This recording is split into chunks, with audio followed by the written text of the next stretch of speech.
Kansas City in Odyssey Sports. Touchdown, Kansas City! And your home for Royals baseball. Fastball hit high in the air, deep left field, way gone into the bleachers. A two-run homer for Bobby Witt Jr. Watch The Drive by subscribing on our YouTube channel or listen on demand with the Odyssey app or wherever you get your podcasts. This show is always going to stand on principles. Dippin' Dots are incredible. Red Lobster is the best restaurant that America has to offer, and baked beans are trash. You're listening to Kansas City's FM sports station, 96.5 The Fan. Here's C-Dot.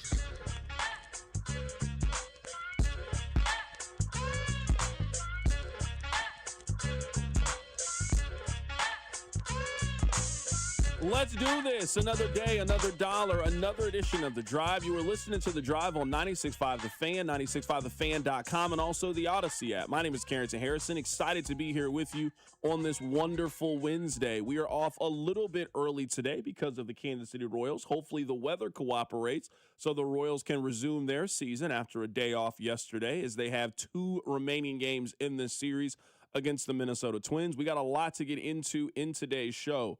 Over the course of the next 3 to 4 weeks, we're going to have various NFL draft guests join us on the show. Lance Zierlein of NFL Network is going to be on the show coming up in about 15 minutes. We are going to talk NFL draft with him. We have David Birch. He is the head men's basketball coach over at Shawnee Mission Northwest. He was the coach for Keaton Wagler. He is going to be on the show to talk about his high school experience and watching one of his players go off and have tremendous success in the NCAA tournament. We got a little bit of baseball to get to. We have a lot going on in today's show. We're going to start today's show a little bit differently because of the Royals off day and because we have a NFL draft guest coming up in about 15 minutes. I'll explain more here coming up in a bit, but I need you guys to do me a couple of favors. Number one, I need you listening to The Drive each day at 2 o'clock right here on 96.5 The Fan. Number two, I need you to tell one friend to check out the show. I would greatly appreciate it. And number three, and most importantly, I need you guys to remember that the open of the show each day is brought to you by our friends over at The Other Place with great daily lunch specials. They have 12 lunch items for only $8.99. You can get a specialty burger, you can get a salad, a pasta, a sandwich, a pizza slice, and a salad. All of these combinations for under $10. You can get the lunch special every Monday through Friday from 11 to 3 o'clock. Be sure to go stop by and see our friends over at The Other Place. We got great games coming up this weekend. Baseball is back. So if you want to catch a game, grab something to eat, grab something to drink, then look no further than our friends over at The Other Place. I want to begin today's show talking a little bit of local college basketball, not Final Four related. We will talk about the Final Four. We will talk about Keaton Wagler, but let's talk about the 3 local teams in college basketball and throw a little bit of a curveball to kick off the show today.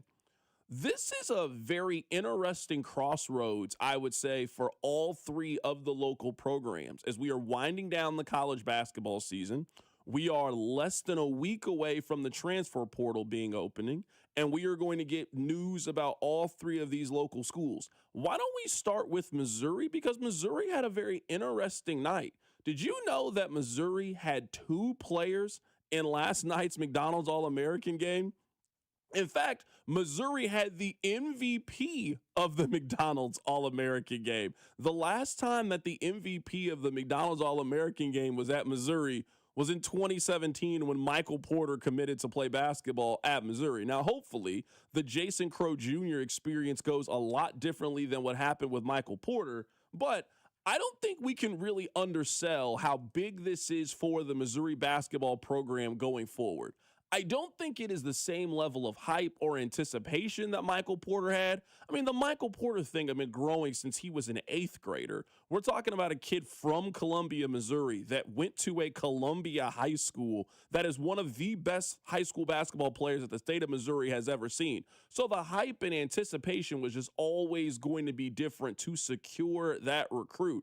And then you had the unusual nature of it, where for his senior year, he moves to Seattle, and then he decommits from Washington, and then he commits to Missouri. It's just a very, very different story with Michael Porter. That is as hyped of a Missouri athlete that I can remember.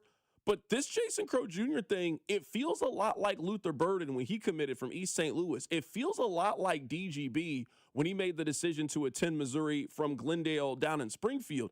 This is that level of recruit. I think you could argue that Missouri has never gotten this kind of recruit. He's the number one high school basketball player in the state of California. He is the number one point guard on the board. If you are looking at the Rivals or 24/7 list, he is the 5th overall high school basketball prospect. We are talking about a future lottery pick that has committed to the University of Missouri with no ties to Missouri. He is from Inglewood, California. This is not a kid that grew up in Kansas City, that grew up a Tigers fan, or a kid that grew up in St. Louis that Missouri was able to keep in state. This is a kid from California who could have gone to any school in the country that has made the decision to attend Mizzou. We're talking about the all-time leading high school scorer in the history of California basketball. Think about all the great players that have come out of the state of California. He scored 4,718 points in his high school basketball career playing in Inglewood. So we are talking about not a good prospect, not an elite prospect. Like, this is truly a once-in-a-lifetime kind of recruit for Missouri basketball. Sure, this is commonplace at Duke or commonplace at Kansas or Kentucky. Missouri does not get these kind of recruits, especially from out of state. So as you are heading into a very important year with Dennis Gates, you have this highly coveted, highly sought-after kid that is coming in. He had as great of a high school career that one could have. He was the McDonald's All-American MVP, put on an absolute show. There's going to be tremendous pressure and expectation on Missouri to take the next step forward. Not just making the NCAA tournament, not living on the bubble next year for Missouri. You've been doing that. There's going to be a real expectation to finish top 4 in the SEC. There's going to be a real expectation to make it to the second weekend in the NCAA tournament when you have not one but 2 McDonald's All-Americans, and you have a player who I don't think he is the best high school basketball player. We're going to talk more about him coming up in a bit, but he is certainly in that next tier conversation as truly one of the best high school basketball players in the country, and he has made the decision to attend Mizzou. Now, let's talk about Kansas. Now, from an on-the-court perspective, the number one high school basketball recruit, Tyron Stokes, is still considering Kansas. He has it narrowed down right now to about 2 or 3 schools. I've talked to a lot of people. Rob, you talk to a lot of people that feel the exact same way, that we are going to get an announcement sooner rather than later on what his future looks like. I think that's largely dependent on what happens with Bill Self, and if Bill Self is going to return as the head coach at Kansas. But Kansas once again has the opportunity to have the number one high school recruit and one of the best high school recruiting classes, and we'll see how they're able to navigate the transfer portal. I also think there's a strong chance that Melvin Council comes back. If you are looking at the way that college basketball has been governed over the last few years and the rules that have been implemented with college basketball players, if Melvin Council really wants to fight this thing, and I don't know why he wouldn't fight this thing financially, the best place for him next year is playing basketball again at Kansas. He is not going to the NBA, and now if you can make the same money to stay in Lawrence, Kansas that you could going overseas, why would you not choose to come back to school as a beloved college basketball player? The same rule that applied to Diego Pavia that allowed him a final year at Vanderbilt, that same rule should be applied to Melvin Council, and Melvin Council should be allowed one more year. Now, it is possible that they are closing up the loophole in college basketball and not allowing that scenario, but there is certainly a precedent if Melvin Council wants to come back. I imagine that he would like to. I don't know why Kansas wouldn't want Melvin Council back next year. There is definitely a precedent in which Melvin Council can continue to play basketball at KU, which I think would be welcome from everybody.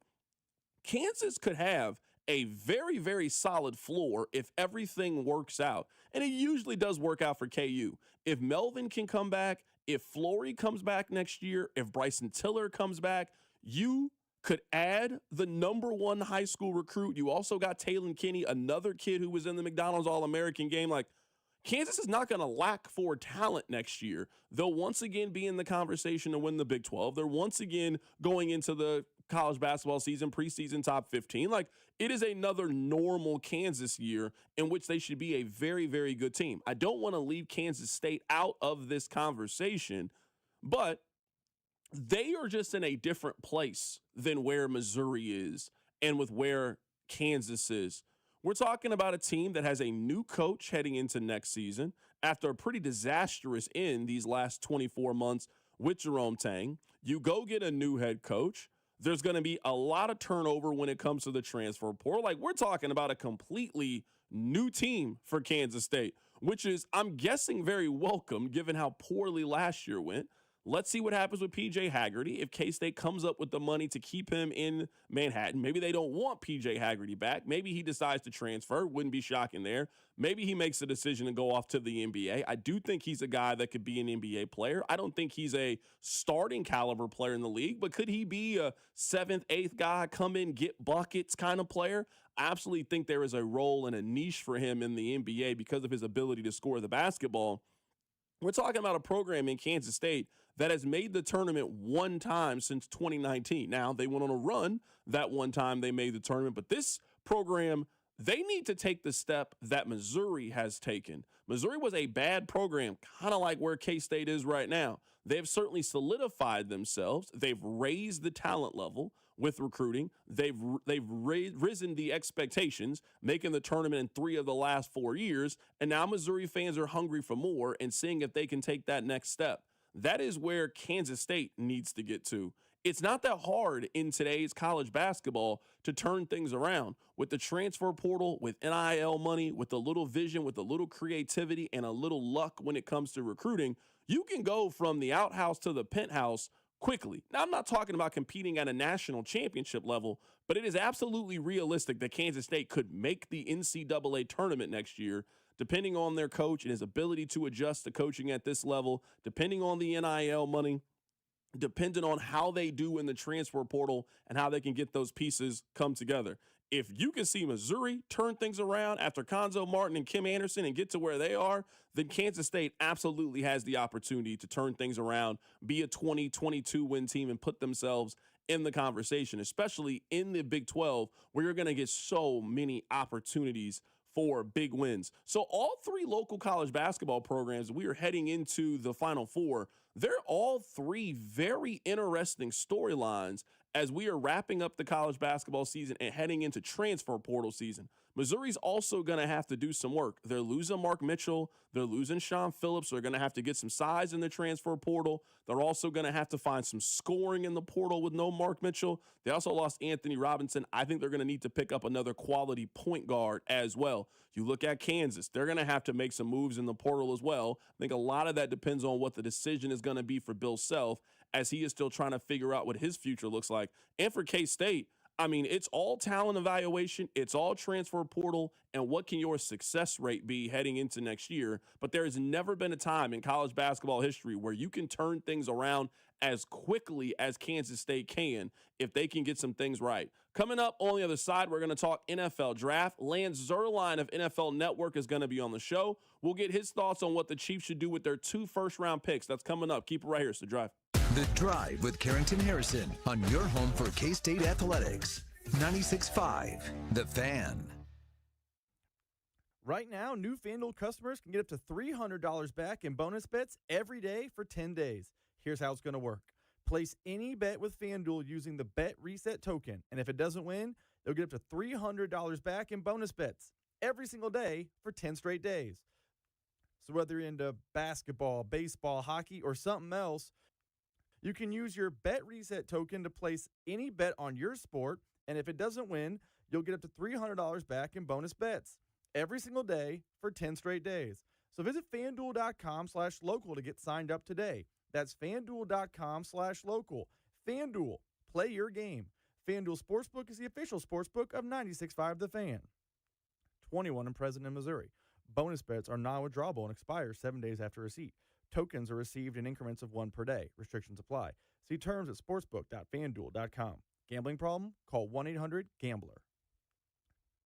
Over time, your home's exterior takes a beating. You might notice faded colors or peeling paint. You need to call my friends at CertaPro Painters, whether you're thinking about the inside or outside of your home. Their free estimates are detailed and easy to understand, and you'll get a quote right away. Ask about their spring sales event for 10% off qualifying projects through May 15th. And remember, each CertaPro painter's business is independently owned and operated right here in KC. Schedule your free estimate at CertaPro.com. That's Certa with a C. Men, we all know how important sex is in a relationship, both for you and your partner. But erectile dysfunction ruins sex, which can often have serious impacts on your relationship as well. This is Jeff for Heartland Men's Health, and if ED is a problem in your life, you understand the impacts it has on you and the one you love. But I'm here to tell you that ED is a treatable condition, and almost without exception, you can have really good sex again. At Heartland Men's Health, we're experts in treating ED. We've treated tens of thousands of men with protocols that are effective in well over 90% of cases, which means if you're like most guys, good sex will be the norm.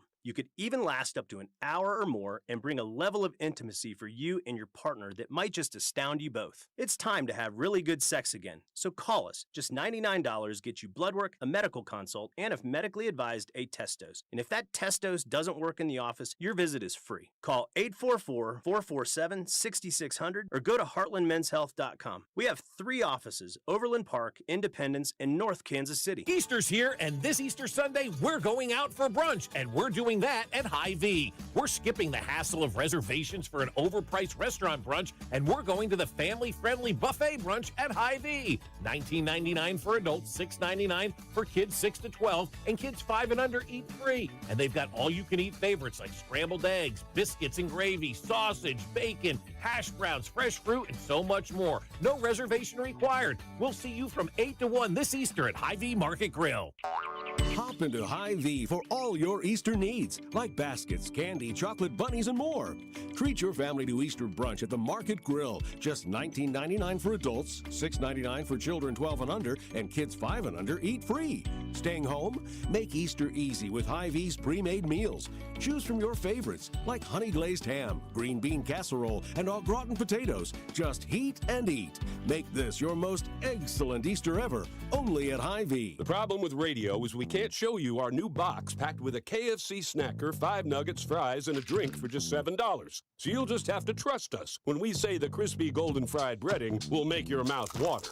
You'll have to trust us when we say this is a ridiculous amount of chicken for such a small price. And you'll have to really trust us when we insist that, yes, it really is only $7. $7 box feast from KFC. Trust us. It's finger-licking good. Prices and participation may vary. Tax, tips, and fees extra. You know that Big Bargain detergent jug is 80% water, right? It doesn't clean as well. 80% water? I thought I was getting a better deal because it's so big. If you want a better clean, Tide Pods are only 12% water. The rest is pure, concentrated cleaning ingredients. Oh, let me make an announcement. Attention shoppers, if you want a real deal, try Tide Pods. Stop paying for watered-down detergents. Pay for clean. If it's got to be clean, it's got to be Tide Pods. Water content based on the leading bargain liquid detergent. The NFL offseason is here, but the action never stops. The draft is right around the corner, and Heed the Call NFL podcast with Dan Hanzus and Mark Sessler is your pro football destination. Prospects, team needs, and pick-by-pick coverage of draft weekend. Heed the Call covers all things NFL, and we have fun. No fake hot takes or boring data dumps here. Just entertaining football talk from your favorite buds at the bar. So come hang out with the Heed the Call heroes for football news, analysis, and mirth. All the mirth. Follow and listen to the Heed the Call NFL podcast wherever you get your podcast. You're listening to 96.5 The Fan from the DM Injury Law Studios. Mike's got this. Car, truck, or motorcycle wreck? Remember, Mike's got this. 816-888-7500. Mike's got this. Hey, it's George Karlaftis from the Kansas City Chiefs. Welcome to The Drive with CDOT on your home for Chiefs football. 96.5 The Fan. Let's enter the phone lines right now to be joined by Lance Zierlein. He is with NFL Network. The Path to the Draft airs Monday through Friday at 5 p.m. Central on NFL Network. Lance, happy to have you pop on today. Yeah, happy to be here. Always enjoy catching up with you. Absolutely, Lance. Let's start here. Where do you think this year's draft is strong? Where do you think this year's draft is weak? Strong at the edge, as usual. It's been a position that we've seen really turn up, which, doesn't really surprise since so many, it's just such a valuable position in college and high school football as well. You're putting some of your best athletes out there instead of linebackers. So that's not a surprise. I mean, guys are being developed to be edge rushers from early on. So edge is one, but a couple positions that are usually light. Linebacker and interior offensive line are both really strong this year relative to the previous year. So if you're looking for a linebacker, you can get a really good one in the second round, a pretty early starter. And there's a few choices. It'll go into the third round as well. Offensive center, the center, I'm not sure if any go in the first 2 rounds, but there's going to be a bunch in the third and fourth. When I say a bunch, like 4. But that's a bunch by the standards of the NFL draft. I'm talking about future starters. And possibly as many as 5. There's going to be some really good guards inside the first, I would say middle first until the late second is where you're going to have guards. It's very weak at quarterback. Obviously, it's just one of the weakest years I've seen in a long time at quarterback. And then not just from I like the potential of Fernando Mendoza to be a really good starter in the league if he gets protection. He has to have above average protection. Ty Simpson to me is, not exactly a coin flip. I think that he's got a chance to be an average starter in the league. But then after you get past that, to me, you don't have starters. I think you've got some really average backups at best. And running back, if you need a running back, Love and Jadarius Price, the 2 guys from Notre Dame, are going to be your options. And if you don't get those 2 guys, then maybe Mike Washington, you take a shot with him late in the second into the middle of the third, and then that position falls off a cliff. So, safety's not bad, but if you need edge rusher, it's pretty good. I know in terms of what the Chiefs need, cornerback, it's, for me, kind of an average year at cornerback. It's not bad, but just kind of average. Wide receiver, it's not bad. It's okay at wide receiver, but I think it really falls off after the first 3 rounds. There's not the same level of depth in this year's draft, I don't think. Right now, we're talking to Lance Zierlein with NFL Network previewing the draft. Let's focus in on Kansas City. They have 2 picks in the first round. You mentioned the strength at edge. Where do you see them going with the 9th overall pick? I think it's a tough call because, there's so many needs right now for Kansas City, more so than I've ever studied. First of all, Kansas City doesn't pick this high under Andy Reid. Last time they did, they moved up and they got Patrick Mahomes in 17. So this is not a position they usually pick, and the roster is usually much more settled. And you've got legitimate needs at wide receiver, at cornerback, edge rusher. I think you need help on the defensive line. And, Chiefs fans are fighting me on this. I threw Spencer Fano in the mock draft for them yesterday. And, boy, there's some Chiefs fans that get very upset, like Jalen Moore is some kind of dialed-in, locked-in right tackle. I mean, he played a career-high 42% of the snaps last year and only got 6 starts. I mean, I don't understand the idea that it's just good enough with a guy who, if they cut him, would be an $8 million cap savings this year and doesn't have a year beyond this year in terms of his contract. Especially with a year last year where you had so many injuries last season at that position, I would absolutely consider a tackle in that spot, but it's not a great tackle draft. I would consider edge if Reuben Bain were available there at that spot. To be totally honest with you, though, Carrington, I'm not sure I'd take a cornerback in that spot because I think, Mansour Delane is going to be gone. For me, I don't value personally Jamad McCoy that high at the pick where Kansas City's picking. It feels like it would be a good trade back spot. I just don't know if Veach is going to want to, and Andy are going to want to move back a few spots. But if they did, I wouldn't hate it at all because then I think a lot really opens up to you. My guess is they're going to have maybe 2 guys they're really dialed in on, and I think Bain could be one of those guys. But I think they'll have a couple guys dialed in, and if the board doesn't look their way, I think they'll look to get back. But finding someone to move up in this draft is going to be much harder than usual because it's just not the same kind of sexy draft in terms of players that people, are dying to move up for in this year's draft at priority positions. I don't think that's going to happen. Right now, we're talking to Lance Zierlein with NFL Network, taking a closer look at the NFL draft. You mentioned Reuben Bain. A lot of Chiefs fans are very interested in him. Break him down as a prospect, and one thing that we've discussed on the show is the arm length issue and how it measured at the combine. Do you see that being a problem for him as he transitions into the NFL? I think in general arm length is a problem for guys. I think it happens now more so for offensive linemen than defensive linemen, even though you're you're playing against each other, right? You're mirroring the positions. But here's the difference. Defensive linemen can go with what's called a one-arm, long arm stab rush, where you kind of turn sideways, almost think of a boxer, throwing a jab, but from a very, not a squared stance. An offensive lineman can't do that. He's not moving forward. He's in a defensive position. My dad coached in the NFL for years, offensive line, and he told me the people who don't take take arm length seriously are the same people who don't coach offensive line and have to go against NFL pass rushers. The ability to get your hands on the other guy first is a major, major advantage in the NFL. But the reason that I kind of diminished this a little bit for Rueben Bain is simple. And I threw this out there, I guess, about a month ago, and I think it's caught on a little bit. He reminds me a lot of, and I grew up watching a lot of Mike Tyson. I was like all of Mike Tyson before he even made it on HBO, Mike Tyson. And his ability to bob his head, move, and get inside of the jab is what mitigated his issues with the reach disadvantage. Then when he slowed down, didn't move his head the same, he got tagged by jabs, and he couldn't get inside. Rueben Bain gets off the ball so quickly in terms of his explosiveness from his hips, and uses his powerful hands to get inside of the reach, inside of that dead zone for so many shorter arm guys, that he can get into the frame of the pass rusher before they have a chance, really, a lot of times, to throw their hands. And when they do throw their hands, if you don't throw it with some firmness, he's got very strong hands, so he can batter the punch and get rid of that punch. So he's not as bothered by that as the finesse rushers. Finesse rushers who have short arms like Cassius Howell, he can end up having a real problem, to me.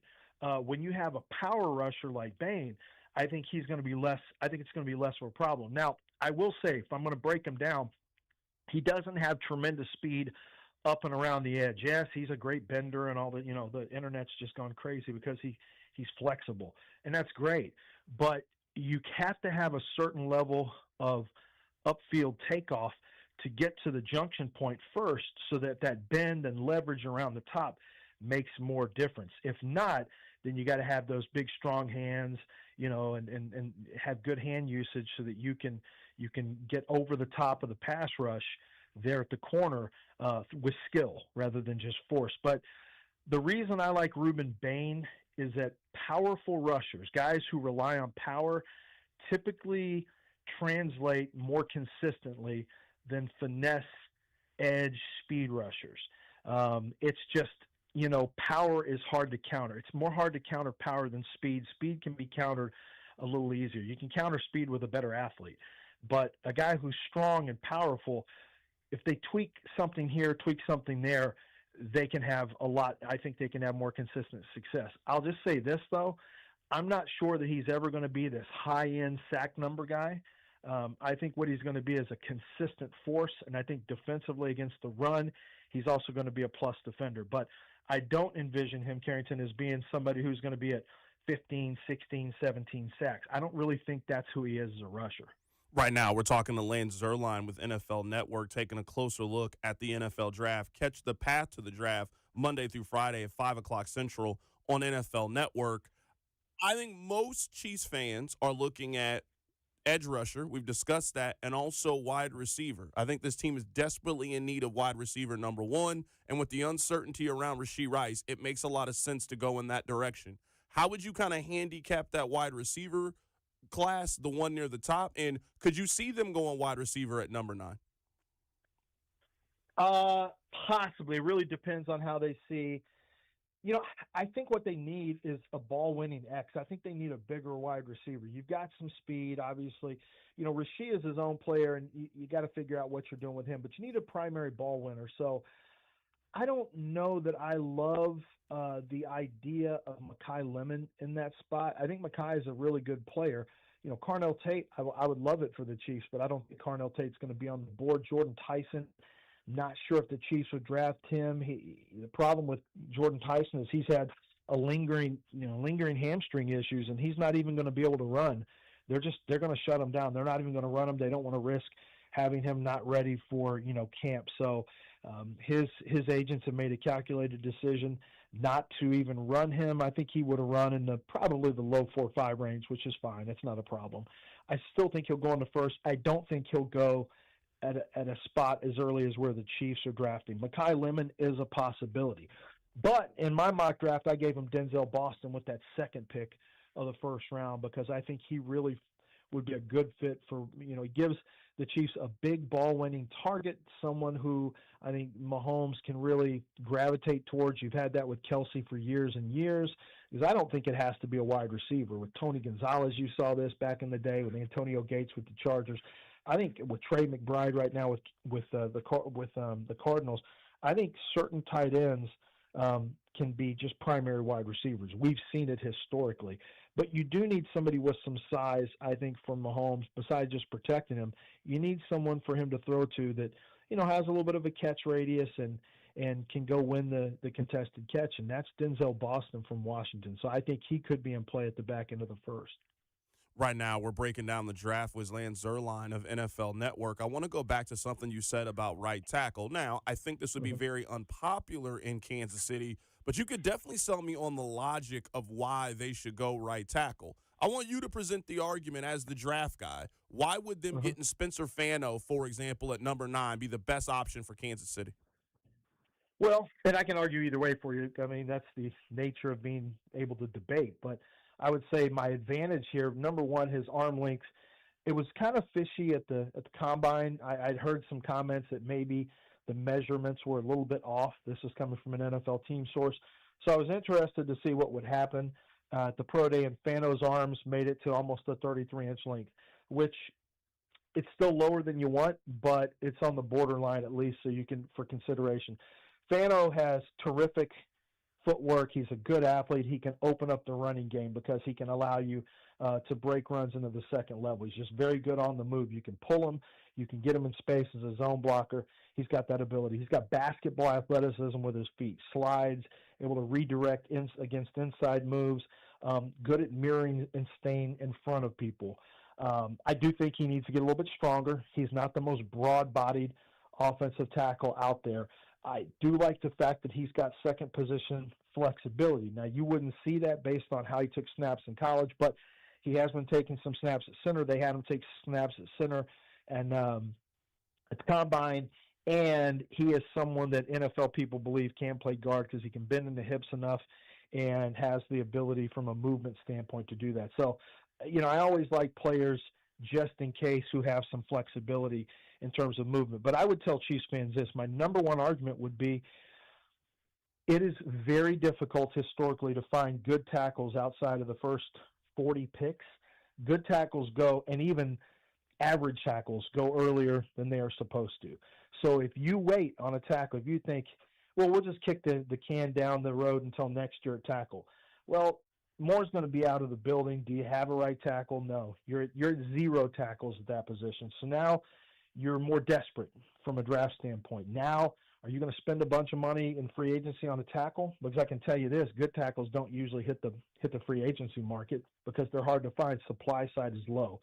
So if you want a tackle, if you want competition immediately, a right tackle, you better get it done inside of that first round because they go bye-bye real quick. Edge rusher, plenty of them on the board. It's a deep position. Cornerback, you can find – the Chiefs do a great job of finding cornerbacks outside of the first round. So I would say historically much harder to find that tackle position than it is to find cornerbacks and edge rushers and even wide receivers.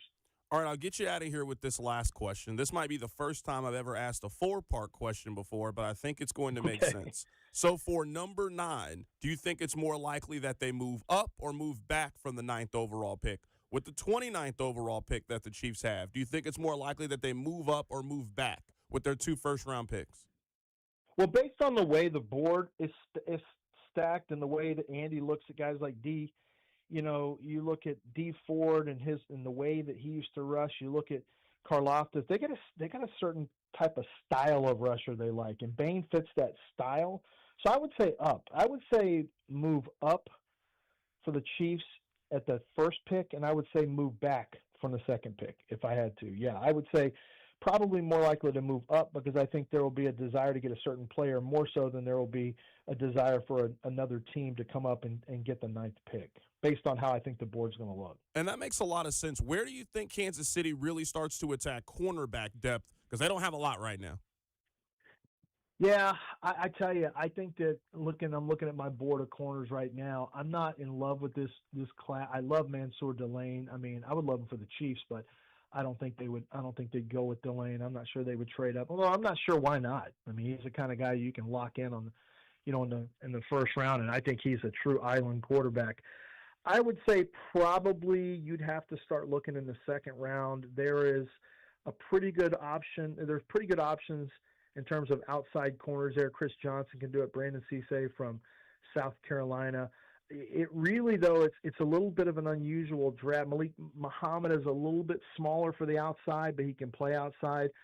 But it's really more the nickel. It's a strange draft because nickel corners are really strong in the second and into the third. So if you're looking for a guy that's really talented but maybe a little bit undersized, or maybe has, when Keontae Scott from Miami, in his case, he's older. D'Angelo Pons is small but tremendously competitive coming out of Indiana. Tre'Davious Stukes is coming off of an ACL the year before in 2024, but this guy is an awesome leader and really productive on the ball. And then Keith Abney, another nickel, I think in the third, maybe into the fourth, another highly, highly competitive player who's got, kind of some average athletic markers. But if you need nickel, great year for nickel corners. If you want outside corners, it's a little trickier. You probably need to attack that sometime in the second round. That is Lance Zierlein joining us on the show with NFL Network. The Path to the Draft airs Monday through Friday at 5 o'clock on NFL Network. Lance, great stuff, man. We always got to catch up with you in preparation for the draft, man. Sounds good. Appreciate it. Absolutely. That is Lance Zierlein. Our draft coverage on 96.5 The Fan is brought to you by Blue Cross and Blue Shields of Kansas City. From here, from everywhere you are, that's the benefit of the Blue. Draft guests on the drive are brought to you by Blue Cross Blue Shields. Special shout out to them. I am not saying this is what the Chiefs are going to do. I obviously do not know what the Chiefs are going to do. My point over the last 30 days or so, whenever this topic has come up, is I will not be stunned or surprised if the Chiefs go right tackle. Too many people that cover the NFL draft have said that. That's the second person we've had on the draft that has mentioned right tackle as a possibility. Daniel Jeremiah said it. Lance Zierlein said it.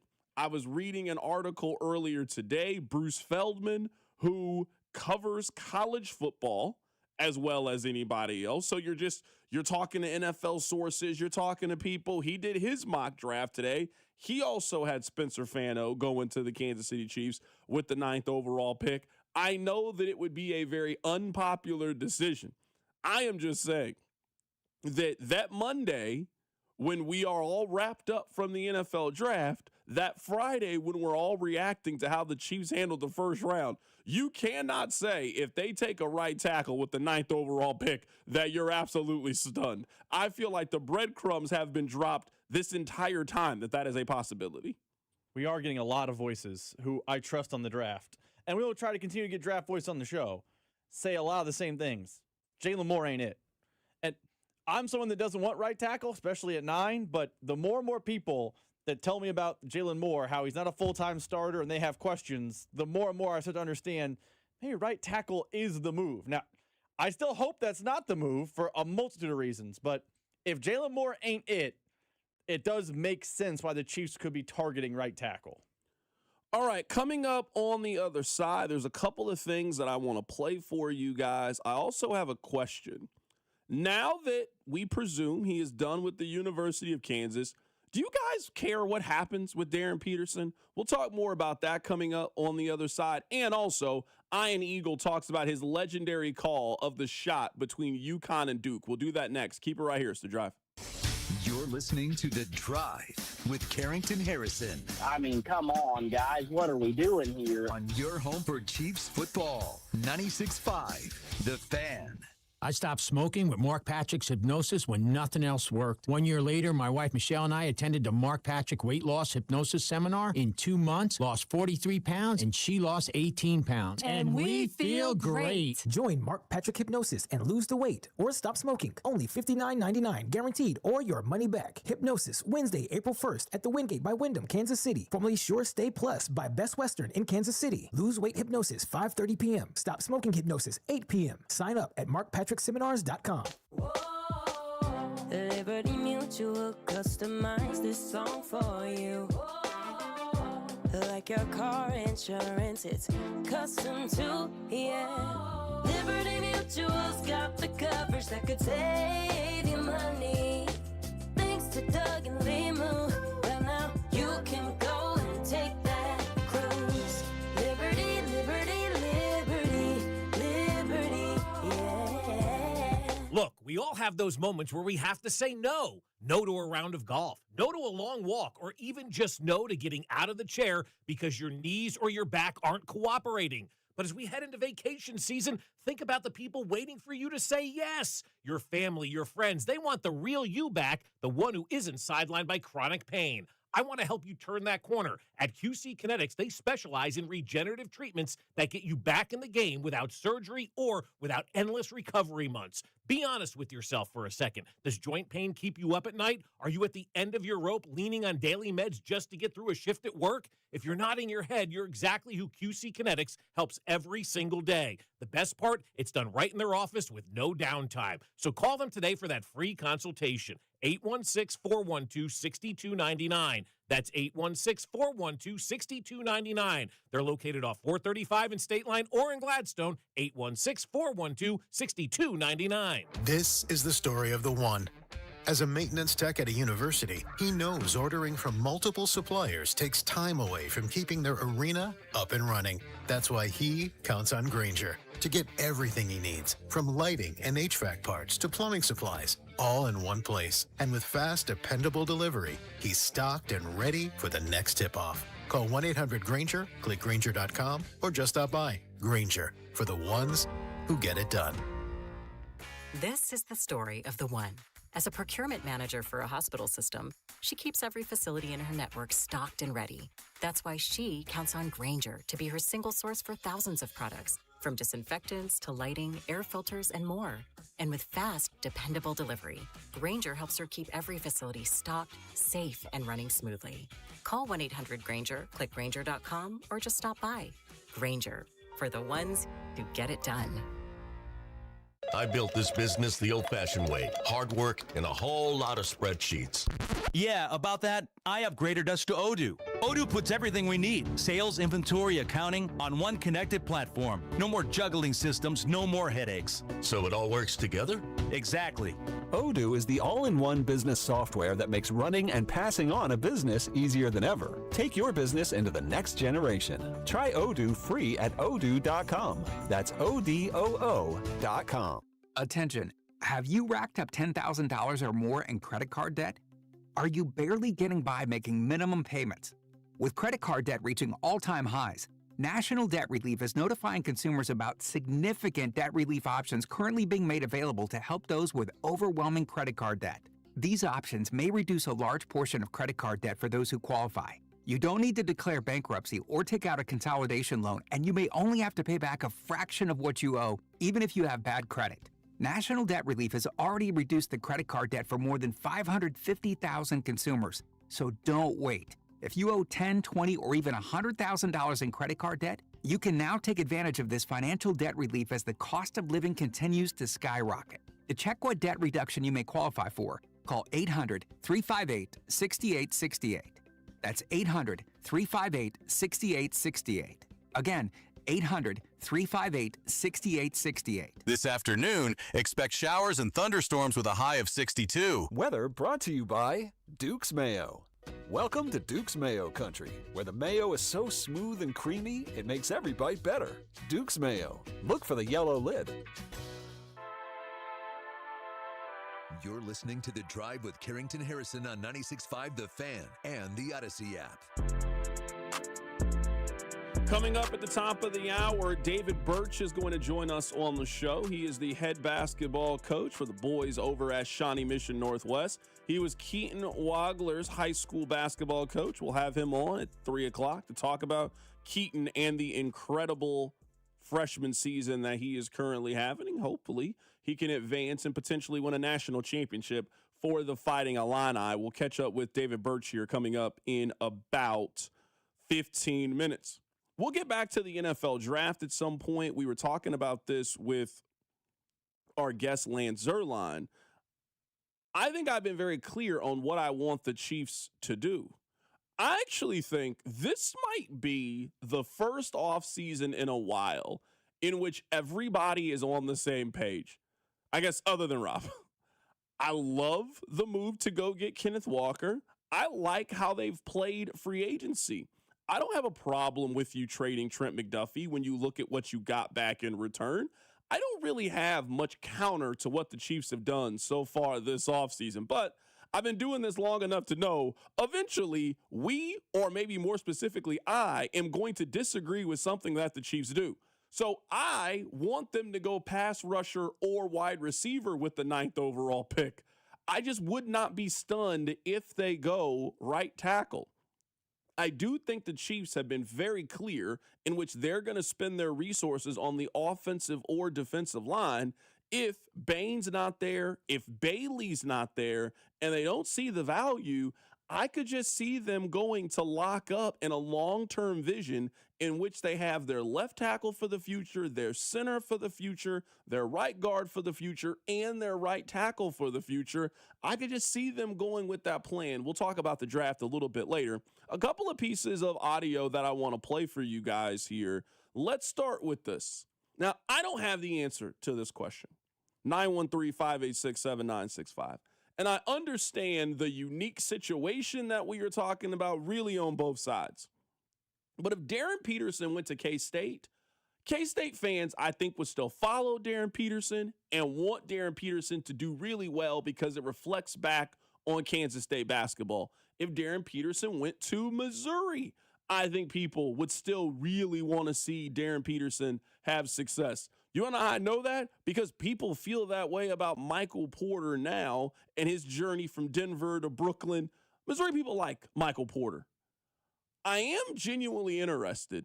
Now that the ride is over, there is no more uncertainty about Darren Peterson, and the story has been written. Are you pulling for him to get healthy? Do you want to see him get healthy? Do you want him to go off and have great success in the NBA and talk about his time at Kansas, how important it was to him and how he wished he could have stayed healthy, but you eventually get to see the player that they could have had? I'm very intrigued about the relationship between KU fan and Darren Peterson, and what that looks like for them both in the future. Is he welcome back? Because Kansas is a very welcoming place. You show up, you sit behind the bench, they announce you, you wave to everybody, the fans go crazy. Once a Jayhawk, always a Jayhawk. And Darren Peterson's name is going to be there with every other player who has ever played Kansas basketball when you walk alongside Allen Fieldhouse. But the relationship between player and fan, I don't think Kansas really has anything like this. There's not a feeling of animosity, I think, towards Joel Embiid. He just got hurt, and he's basically stayed hurt for the entirety of his professional career. I think that exact same thing about Andrew Wiggins. Like, he just kind of dealt with injuries. I am very intrigued 5-10 years from now when we look back at Darren Peterson, his time at KU, and as he goes on to have potential success in the NBA, how Kansas fans feel about him. The controversy or conversation in the NBA for the next couple of months is going to be, who would you take with the number 1 overall pick? Because there's about 4 really good options of who you could take. Here's former All-American Evan Turner. He was with Yahoo. Here's what he said and who he would take with the number 1 overall pick. Number 1, I'm going to take my man, Darren Peterson. I'm taking him for sure. Just being in college, man, I think one thing that you underestimate, everybody screams about the cramps, but he would leave those games with like 20 points and play half the game. I think one thing that occurs is his body. I know him a little bit, so I know his mindset is, an elite mindset for that next level. But, he's a great shooter. He's a great scorer, and I think for his age at that guard level, it's very hard to find a few like him. AJ DeBonsa is unbelievable as well. I don't think this is a slight. I think this is 1A, 1B. I just personally like the shooting guard. Sometimes they mostly have the ball in the league. You see right now, Ace Bailey sometimes when you're the 3-man, unless it's the right type of situation, you're playing off the wing, and you get a young guard like Keontae George or something, your numbers might be impacted. But I'm very much into Darren Peterson going number one. I like his game, like his body and his mindset. I think taking Darren Peterson with the number 1 overall pick is crazy. I think it's crazy.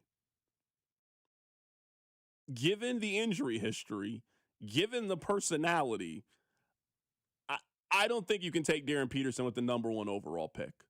Now, let's see what franchise gets the number 1 overall pick with the lottery, but there are some locations that would be absolutely terrible if they took Darren Peterson with the number 1 overall pick. I don't think you can do it. I think you got to take AJ. I mean, I'd be really interested to hear how college basketball and how the NBA feels about Darius Acuff, who just was phenomenal the last 6 weeks of the season. Rob, I'm not saying that Darren Peterson can't play, but just at this point, I have far more questions than I have answers with him, and that's not the case with about 6 or 7 other prospects from this freshman class. He's obviously going to be picked very high in the NBA draft and should based off his potential. I don't know how you can take him over all the other available options, though, not with the amount of question marks and red flags that he has. Also, I didn't cut it, but Doug Gottlieb said on Cowherd's podcast that if Utah, the Jazz, the number 1 overall pick, it's a foregone conclusion. There's not even a conversation if the Jazz get the number 1 overall pick for sure. I would probably take DeBansta at 1, but I would not let Darren Peterson go past 3 if I'm an NBA GM. I think what happened at Kansas is he battled his health, and then I think he struggled mentally because he's never experienced health issues, and he kind of stopped trusting his body for a while. So the kid is a certified bucket. He just is. He might not be the best player of all time. He might not be Kobe. I might have been overhyping him, but he is a really, really good basketball player. And I think if you have a choice between Boozer and him, I think you have to take him if you're an NBA GM. Acuff versus him is interesting to me. I don't think you can go wrong with those 2 picks. The only guy that I can say definitively that I would be like, oh yeah, I would take that kid over Darren Peterson is DeBonsta. Everyone else, I can make an easy argument for Peterson. As for how Kansas fans will remember him, if he goes in the league and balls out, pick a bad team. He's a wizard. And he's balling out. I think a lot of KU fans will think, what if? That's how they'll look back at Darren Peterson. Because I think if he goes to the league, gets healthy, gets over the cramping problem, gets over the mental hurdle of, my body isn't breaking down, I'm fine. I think then people will see him scoring at a high level, and KU fans will wonder what if. But you've been to KU games. When they show Joel Embiid during the NBA highlights package of KU games on the Jumbotron, people are excited. And I think young people are also really excited because the NBA resonates a lot more with 18 to 25-year-olds than it does the people that sit in my section that are 45 to 60. So I think it'll be reviewed as a what if, and I think if they show his highlight package and he's hooping for the Pacers, people will applaud and cheer Darren Peterson in Kansas. One thing that's really interesting to me now looking at the text line, because we asked the question, are KU fans going to care about Darren Peterson now that we presume he is going to move elsewhere? Somebody else just said, I don't speak for all fans, but me, I don't care. Go on, make tracks, but please don't mention KU too much because to me, he is not a Jayhawk and never will be. Somebody else said, I don't give half a crap about him post-KU. The injury drama, asking out of games, turned me off from him completely. I don't dislike him, but I don't care about him either. Somebody else said, I don't care about Wiggins. I have no real connection to one and dones. That's interesting to me because Kansas definitely has a connection to Melvin Counsell, who could only play 1 season at Kansas, so I think that makes it a very unique. Do you think this is the case that's very unique to Kansas because it has never truly worked out for Kansas the way that it has for the other programs that get these one and dones? That is obviously not how Kentucky fans feel about one and dones. John Wall can go back to Kentucky and would get a standing ovation. Anthony Davis can go back. Michael Kidd-Gilchrist, Devin Booker. Like, we can name plenty of one and dones that went to Kentucky that there is obviously an emotional connection for. We could say that exact same thing for Duke. I'm guessing that Cameron Boozer 5 years from now can easily go back to Duke and will be treated like royalty. Do you think this is a very unique to Kansas fan thing, that there seems to be a disconnect between fan and the one-and-done generation. Yes, I think it's unique to Kansas for the exact reason you laid out. None of the one-and-dones have hit with tournament success. Like, if Kelly Oubre had taken a team to the Final Four, I think Kelly Oubre would be viewed different by KU fans. Darren Peter, name up one and done. I think they would view Josh Jackson went to the Elite Eight. If he had beaten Oregon and they were in the Final Four, KU fans would look back at Josh Jackson's eras differently. Every player you mentioned for Kentucky and Duke did something at those schools that is remembered. KU's one and dones have been, hey, they were good basketball players, but early exit, and then we go about our business. I think until one breaks through and does something special in the tournament, KU fans are going to view one and dones as we don't like them. But let Tyron Stokes come to Lawrence and go to a Final Four. They might change their tune a little bit. Coming up on the other side, we're going to be joined by David Birch. He is the head men's basketball coach over at Shawnee Mission Northwest. He was Keaton Wagler's high school basketball coach. We'll get his thoughts on watching one of his former players have an incredible freshman season. That's coming up. Keep it right here. It's The Drive. The Drive with Carrington Harrison on Kansas City's only FM sports station, 96.5, The Fan. When severe weather hits, tune in to 98.1 KMBZ for Operation Stormwatch. Brought to you by Century Roofing, proudly voted the #1 roofing company in all of Kansas City. CenturyRoofingKC.com. Hey, I want to tell you guys about our friends over at Gates Barbecue. Easter is coming up on Sunday, so I know that you got some plans with the family. Maybe you got some plans centered around you guys having a fantastic meal. Well, maybe you don't want to cook. So you know what? Why don't you pop in one of the area Gates locations and have them take care of it? Get yourself a small party tray. Get yourself a large party tray. If you would like, get yourself a presidential platter. You know, that's how Rob gets down because Rob got money like that. Whatever your food needs are, whether it's going to one of the Area 5 locations or the next time you're at the grocery store, maybe you plan on throwing something on the grill. The weather is starting to turn around. Tailgate season is here with baseball being back. Maybe you're throwing something on the grill to celebrate the weekend as well. Make sure you get some of that classic Gates sauce and season, and they got multiple flavors. Make sure you get some of the classic seasoning as well next time you're at the grocery store. Make sure you stop by the website, gatesbbq.com. Maybe you even pick up some merch. You guys will see me on the stream. I like to wear my black Gates hoodie. I always get compliments when I walk around with it around the city. It's Carrington Harrison from The Drive here telling you the next time you're thinking barbecue, then look no further than our friends over at Gates Barbecue. You know that Big Bargain detergent jug is 80% water, right? It doesn't clean as well. 80% water? I thought I was getting a better deal because it's so big. If you want a better clean, Tide Pods are only 12% water. The rest is pure, concentrated cleaning ingredients. Oh, let me make an announcement. Attention shoppers, if you want a real deal, try Tide Pods. Stop paying for watered-down detergents. Pay for clean. If it's got to be clean, it's got to be Tide Pods. Water content based on the leading bargain liquid detergent. There's a difference between liking a house and actually getting it. Redfin is built to make up that difference and close the gap between finding and owning the home for you. Redfin agents close twice as many deals as other agents, so when you find a home you love, you're not a step behind when it's time to make an offer. That means less watching great homes disappear and more focus on the ones you'll actually move into and call home. Redfin helps turn saved listings into real addresses. Get started at redfin.com. Own the dream. It's tournament time, and this March, Fanatic Sportsbook has 10 times the rewards. Starting round 1, we're giving you 10 profit boosts every single tournament game day. That means first round, second round, round of 16, all the way down to the last 4 in the national championship. 10 chances every game day to level up your winnings. But that's not all. You'll earn up to 10% fan cash back on all your bets, which you can use on anything at Fanatics. We're talking team gear, tickets, collectibles, and a whole lot more. Plus, if you're new to Fanatic Sportsbook, you can get $200 instantly in fan cash when you bet $5. It's time to shoot your shot. The tournament hits different at Fanatic Sportsbook.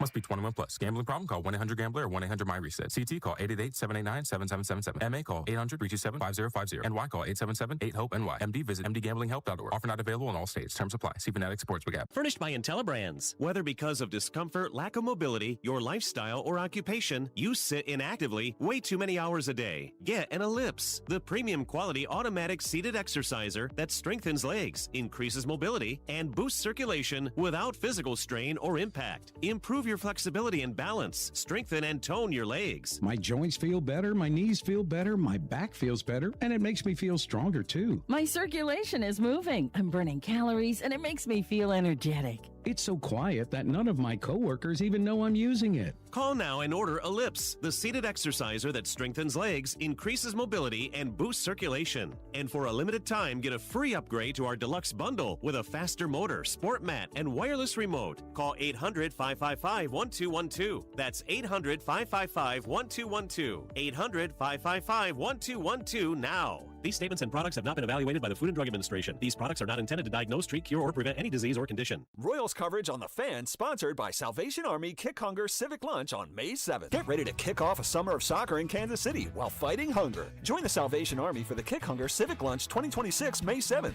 Score big for local families in need. Grab your tickets or table today at kickhungerkc.com. That's kickhungerkc.com. Hey Royals fans, it's Seth Lugo. Don't miss Vern's on Deck show 1 hour before first pitch right here on 96.5 The Fan. KFNC FM and AM, HD1 and HD2 Kansas City, an Odyssey sports station.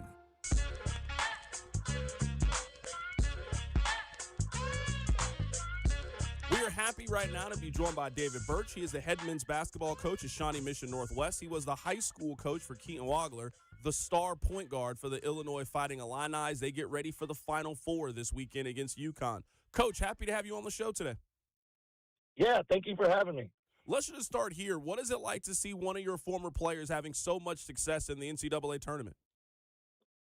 Well, I mean, honestly, it's kind of surreal, you know, watching a guy on TV that was on the court for you last year, and you know, you're just kind of filled with a lot of joy and happiness, not only for him but his family, and just, you know, all the hard work that he's put in, and how good of a kid he was. That all these good things are happening to him, so you're really happy for him, but it's kind of surreal at the same time. I've actually had some of this a little bit before as an assistant coach, because I was at Blue Valley Northwest when Christian Brown was there, and saw him win a national championship. But it does hit a little bit differently when you were the head coach. The rest of the world is starting to find out how special of a player he is. When did you know? Well, I mean, we knew probably when he was a sophomore in high school, when we started him and moved him to the point, and kind of put all of our eggs in his basket and just kind of let him lead the team. But as far as like a high major Division I player, I probably his senior year, he was playing on a level where you thought he could play. But I mean, certainly, you know, we knew he was good. We knew he could play at a high level, but to think, you know, he was going to be the most outstanding player in the Elite Eight as a freshman, I don't know if anybody saw that one. Brad Underwood was on the Dan Patrick Show a couple of days ago, and he was telling the Illinois side of the story of how he got recruited. What's your recollection of that, how he got to Illinois? Well, I remember, you know, he got some offers his junior year after we won the state championship. Division II, Rockhurst had offered him, and then UMKC came in and offered him, which I believe was his first Division I. And so then, you know, once one Division I starts offering, you start getting a few more. Over that spring, summer, he got a bunch of mid-major offers. I kind of felt like in July I was reposting offers and talking to coaches almost every single day. And he had about 30-plus mid-major offers. It just we hadn't gotten any of the mid or the high majors to really get interested in him. We went down to, you know, KU team camp. We played kind of a national schedule his senior year. You know, we put film out to everybody. A lot of the feedback that we had gotten back is, you know, they liked him. They could see how skilled he was. They just didn't think he was strong enough, or they didn't think he was a good enough athlete. And, you know, Illinois was kind of the one. I know the Recruit Look finale, which is where his AAU team played in July. They ended up winning the whole thing. He was the most outstanding player, but that happened to be in Chicago. And Illinois was there, and a couple of Minnesota was there. And they ended up offering him, and those were kind of his first high major ones.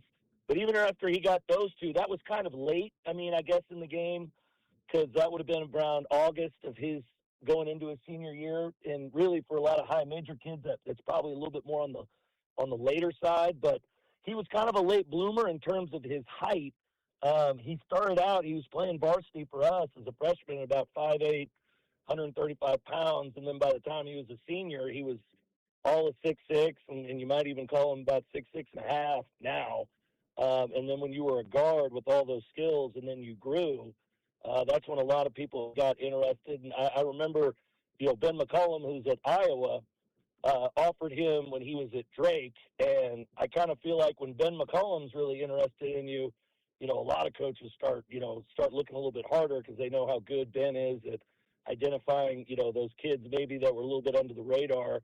And that's kind of also, right around the time with Illinois and Minnesota. And those were kind of the final two in the race. And he went on a visit to Illinois, loved it, and, fell in love with Brad Underwood, the school, and the team they had, and ended up being a really good choice. Right now, we're talking to David Birch. He is the head men's basketball coach at Shawnee Mission Northwest. He was the high school coach for Keaton Wagler, who was taking Illinois to the Final Four. You certainly can speak to this very well. How rare is it for a kid his talent to stay at one high school for all 4 years and also play for the same AAU team for all 4 years as well? I mean, it's becoming more rare for sure. But, he went to elementary school, I think a block away from our high school, which is where his mom worked. His mom was our booster club president. His brother played for me as well at the high school. I knew the family really well, and I think he kind of grew up wanting to be a Shawnee Mission Northwest Cougar, so that kind of played in our favor. But he's also kind of a loyal kid. He had options, especially going into his senior year, to play on the EYBL circuit, to play on the UAA circuit, and he did a very rare thing and turned him down to stay with Vic because he thought Vic was the one who believed in him when he was a 15-year-old and was helping develop him along with workouts too, and he decided to stay with him and ended up being a really good decision. And I think a lot of kids, kind of move on to the next bigger thing, thinking the grass might be a little bit greener, but I think Keaton was one of the rare guys that was loyal to the people that had helped him from the beginning, and it really worked out for him. You answered it a little bit, but I want to dive a little bit deeper to it because sometimes the obvious question is the easy question to ask. How do you think all the high majors missed this kid? Why do you think all the high majors missed this kid? Well, I mean, you bring a guy in, it's easy to recruit, I think, the obvious prospect, the really huge guy that's, bigger than everybody else or stronger than everybody else or jumps higher than everybody else. But, for a lot of these guys too, and this has been the case for a long time, just now they're transferring up to high major now with the NIL and all that stuff that goes on. But, these guys that are just really skilled, maybe grew a little bit late. The feedback we had gotten is they didn't think he was strong enough. Some people offered him, possibly a red shirt, maybe get there. They didn't think he was quite good enough athlete. They didn't see the burst, to play against those really great athletes that are at the high major schools. But I think even more now so, basketball with all the analytics and all the, the information that goes into it, you're seeing a little bit that, skilled players with positional size are almost being preferred over that maybe awesome athlete who's maybe not as skilled or who doesn't have the IQ. I talked to a lot of NBA GMs with Keaton, and I always kind of bring up like, hey, Con Knipple probably doesn't blow you away athletically, but you see the IQ, you see the shooting, you see the positional size, and that guy's going to be Rookie of the Year in the NBA. And Keaton reminds me a lot of Con to a degree, just because, maybe he doesn't blow you away with just the athleticism, but he has such a high basketball IQ. He's been on great teams for a really long time. He's a great teammate, and he's super skilled and can pass. He can dribble. He can play on the ball. He can play off the ball. He's not 6'6", 6'7". He can guard, a bunch of different positions. He can play man. He can play zone. And I think more so now coaches are actually, maybe realizing that those type of skills are actually more preferred over maybe just the person with the great size or the athleticism, and that's kind of what's winning games now. Right now, we're talking to David Birch. He is the head men's basketball coach at Shawnee Mission Northwest. He was Keaton Wagler's high school coach, the star point guard who was leading his team into the Final Four. How involved was KU in this process? How involved was K-State in this process? I mean, speaking on the schools, we went down to KU camp. The thing about our high school team, which I don't know if a lot of people realize, is we had a 5-star center, Ethan Taylor, who actually decided to do his senior year at Link Prep Academy down in the Branson. But he was kind of the one that a lot of people were looking at, mainly because he's 7'1", 245 pounds, can do a 50-inch box jump. So he was kind of the one all the big schools, KU, K-State, Missouri, were all looking at, and kind of Keaton was kind of second on their radar when, if you watched us play, Keaton did a lot of things for our team, and Keaton was really unselfish for our team. I mean, we had 2 state championships, our starting 5, one guy, was on Butler Community College who just went to the national tournament down in Hutch, played a lot of good minutes for them. Another kid is at Washburn on a full ride. Another kid is at Missouri Southern on a full ride.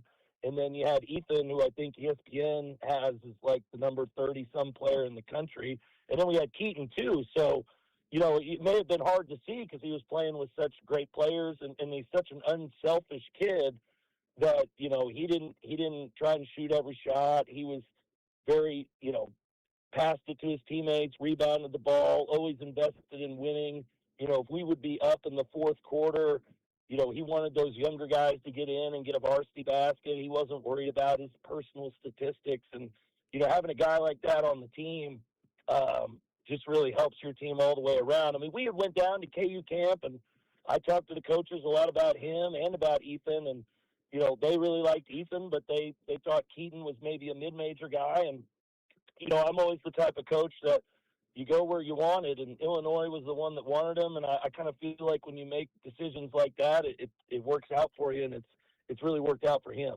Coach, I'll get you out of here with this last question. Players dream about draft night. Have you started to dream about draft night and what that looks like?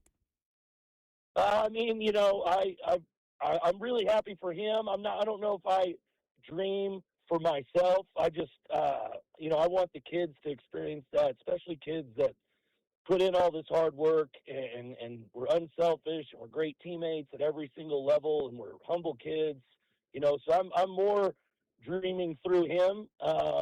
But I'm certainly excited for him and can't wait to see where he goes and where this basketball journey takes him. But I know with the person he is and the player that he is that things will work out for him.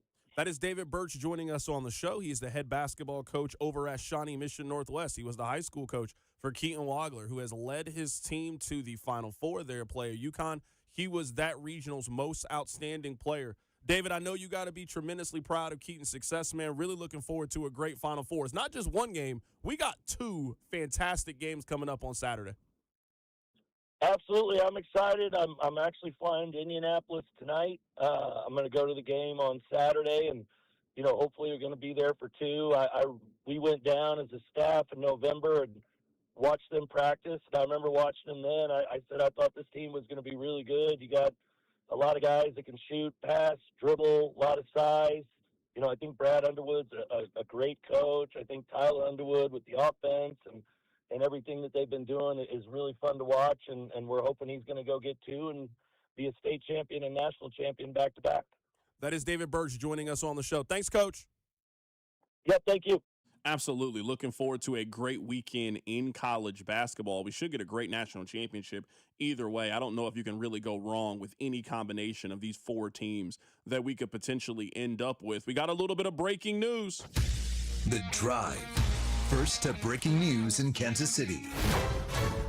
Courtesy of the Royals, Carlos Estevez is heading to the 15-day IL with a left foot contusion. This will also give him some time to work on his delivery and velocity issues. This is from Aaron Rodgers, who covers the Royals. Steven Cruz has been recalled up from AAA. He is going to take over the roster space from Carlos Estevez. So he got hit on the foot on his appearance on Saturday. He also didn't have a good outing. This kind of gives the Royals opportunity to let him get healthy, let him get fully right, bring him along slowly, and now you get a chance to bring somebody up here. We'll react to this more on the other side, but I wanted to give you guys the breaking news. Carlos Estevez is headed to the IL. Steven Cruz is coming up in his spot. We'll talk about that next, and I want you guys to hear from Ian Eagle, who had the legendary call on Sunday between Duke and UConn. That's all coming up. Keep it right here. It's The Drive. Tune in to hear the Hall of Fame voice of the Royals, Denny Matthews. There's a high fly ball, deep left center. Back goes Ward to the wall. Gone. Bobby Witt Jr. Every Monday at 3, right here on your home for Royals baseball. 96.5, The Fan. Well, it's Carrington Harrison from The Drive here. Let me ask you a couple of questions. Do you have poor sleep? What about low energy? How about brain fog, a reduced sex drive, weight gain, and workouts that just don't deliver like they used to? Well, the problem could be low testosterone. And the truth is, those testosterone levels can start declining as early as your 30s, 2 or 3% every single year. And before you know it, you just don't feel like the same man you did back in the day. Well, you don't have to accept this as just aging. Heartland Men's Health specializes in customized testosterone therapy and targeted body composition plans. You might think you have low T. Well, pick up the phone and call this number, 844-447-6600, or check out the website and take this simple 10-question quiz. Visit heartlandmenshealth.com. Your initial visit is just $100, includes a medical consultation, a PSA test, and lab results in about 30 minutes, and your treatment can start that day. 3 locations, Overland Park, Independence, North Kansas City. There's no need to wait. Go stop by and see my friends over at Heartland Men's Health. Future therapies are compounded and have not been evaluated nor approved by the FDA. Provider prescription required. See website for details. At Busey, banking is about more than numbers. It's about relationships. For over 150 years, we've been helping individuals, families, and businesses reach their goals with personalized service and local decision-making. Whether you're opening your first account or planning your next big move, we're here with the tools and support to help you move forward with confidence. Busey Bank, your partner for life's moments, both big and small.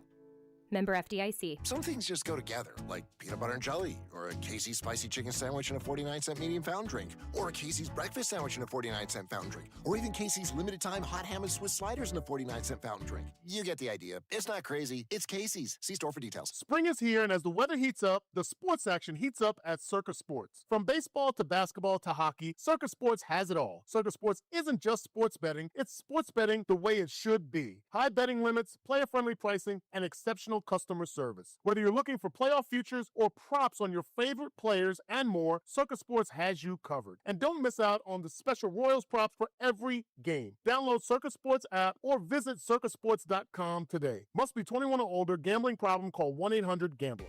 As the seasons change, it's time to prep your HVAC system with a $49 seasonal tune-up from Hamilton Plumbing, Heating, AC, and Rooter. A tune-up can help save money on your energy bill and help prevent expensive breakdowns.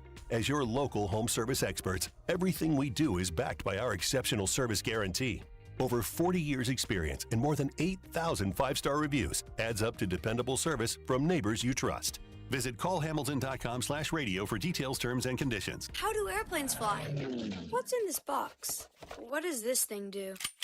Kids are curious about everything, including guns. Learn how to store your gun securely and make your home safer at endfamilyfire.org. Brought to you by End Family Fire, Brady, and the Ad Council. Snakes, zombies, public speaking. The list of fears is endless. But the real danger is in your hand when you're behind the wheel. Distracted driving is what's really scary and even deadly.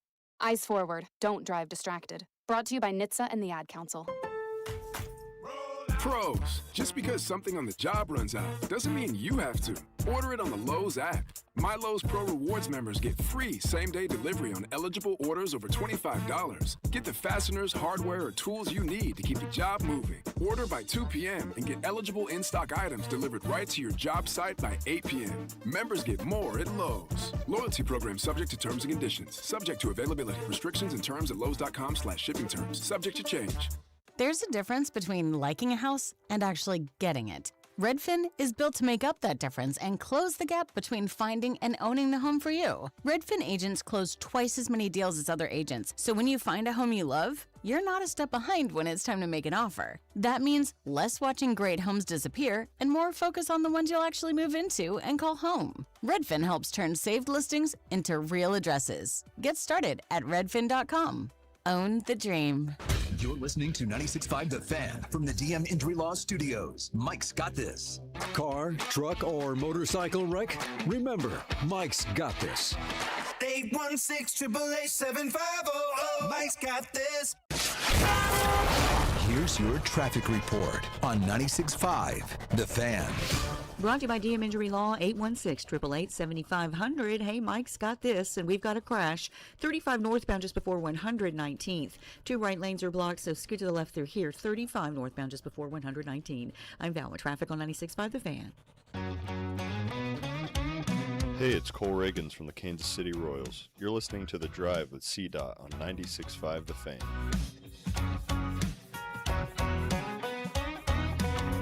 We're talking about the breaking news right now. The breaking news coming out of Kansas City. You know what? Rob, if you can, let's try to get the audio. We should get audio from the manager later today as he meets with the media. We'll hear the Royals explain this, but Carlos Estevez, this seemed like it was almost a certainty. Carlos Estevez is heading to the 15-day DL. He has a left foot contusion. He was hit in the leg by a ball on Saturday. This is also going to give him some time to work on his delivery and velocity issues. He's throwing like 91 miles an hour fastballs right now. That's definitely not good enough for this level. He was getting beat around all spring. He got beat around in the second game of the baseball season. The Royals are bringing up Steven Cruz, who is now being recalled from AAA. You obviously never wish injury on anybody. This injury is a blessing in disguise for the Royals and saves the Royals possibly from themselves. You cannot put Carlos Estevez in if he is on the injured list. And if you were telling me that heading into the 5th game of the season, you already feel like you have a closer controversy and you already feel like there is one reliever that you can only put him in low leverage situations, I mean, you're basically down a roster spot already. So if you were telling me that now they can also address and work on the delivery velocity issues, and you can give him time to heal from that, you can monitor that, you can give him some more rehab starts, you can give him some more time down in the minors and bring him along now at your pace and give him an extended spring while also allowing him to heal from this left foot contusion after being hit in the ankle by a ball on Saturday, I'm going to say that the Royals, this actually works out for the Royals. Again, I'm not wishing injury on anybody, but we at least got to address the facts. He had a very good season last year, and teams usually are not willing to pivot that quickly away from somebody who has given them so much success in the past. If it wasn't for this left foot contusion, the Royals would probably be sending Carlos Estevez out this week and giving him another try. That has now been removed. Now, I don't know how serious or how unserious this ankle injury is. Maybe they're using this as a convenient excuse. Maybe he seriously has this left foot contusion and he is going to heal up from this. But the fact that I would say their biggest issue so far, other than the offense, which at this point, there's just nothing you're going to do about the offense other than hope guys start to hit. Their other significant issue and question mark was Carlos Estevez. And at least for the next 2 weeks, there's really nothing to talk about with Carlos Estevez because he is out of sight, out of mind. So everybody should have the same feeling on this one. Thoughts and prayers, get well, not wishing injury on somebody. But if you were talking about on the here and now, this is a positive for the Royals. We joked about this on the show yesterday. The Royals were playing the Andy Reid-Tyler Bray game. He did get hit in the foot on Saturday. That happened. But to your point, this is going to work out wonders for the Royals. And again, I'm not saying like it's good that a player got hurt. No one likes an injury. But now he will heal up the foot. We heard on Monday from Matt Quatrero, he was in a walking boot at opening day. So he has time to heal up from the bruise, and then he will do a rehab stint down in AAA, or we presume down in AAA Omaha. Maybe they send a AA to the rehab stint. I don't know. And in that time, he has a chance to work on his velocity. And they can essentially hide him in the minors as he rehabs from injury until they think his velocity's back. I don't think he's done with the Royals. I don't think he's never coming back up. I think he's going to be the closer at some point again this season. But now you basically give him extended spring training to go get right. Not just the foot, which will take time if the contusion is as bad and is needing a walking boot, but more importantly, the velocity. So when you come back to the bullpen, you're not the fifth inning, the Royals are up or down by 5 low leverage guy. You're the guy who goes right back into the ninth because he was an all-star closer last year. Like, again, I echo your sentiment. You do not want a player hurt, but if you're going to get a player hurt in the first weekend of the season, Estevez with a chance to improve his velocity isn't the worst deal in the world. This is like when you were planning on firing somebody and they just quit. Like, it saves everybody the time. Except for like this, there's still a benefit on the back end, unlike a firing. And, I mean, this is just a 15-day IL. That's not to say that he can't be on there for 21 days or 22 days. It is just at a minimum you need to sit down for a while. I could see a scenario in which we don't see Carlos Estevez back until May. That because of the velocity issues, not talking about the left foot contusion, but because of the velocity issues, you just need more time for your arm to recover and us to figure it out. Because I don't care what's going on with your leg and if you're healed. If you're throwing 91 miles an hour as a closer in 2026, you are batting practice. That's what you are. You're getting beat around if that's the case, and they cannot trust you enough to put in games. So this is a good thing for the Royals in the short term. You can now go with the more reliable closer. You feel better about your bullpen as a whole. This solves one of the biggest questions and clouds that were surrounding the Royals as they head into the rest of this homestand, and you now definitively have your answer. I mean, they've been setting this up for 2 days.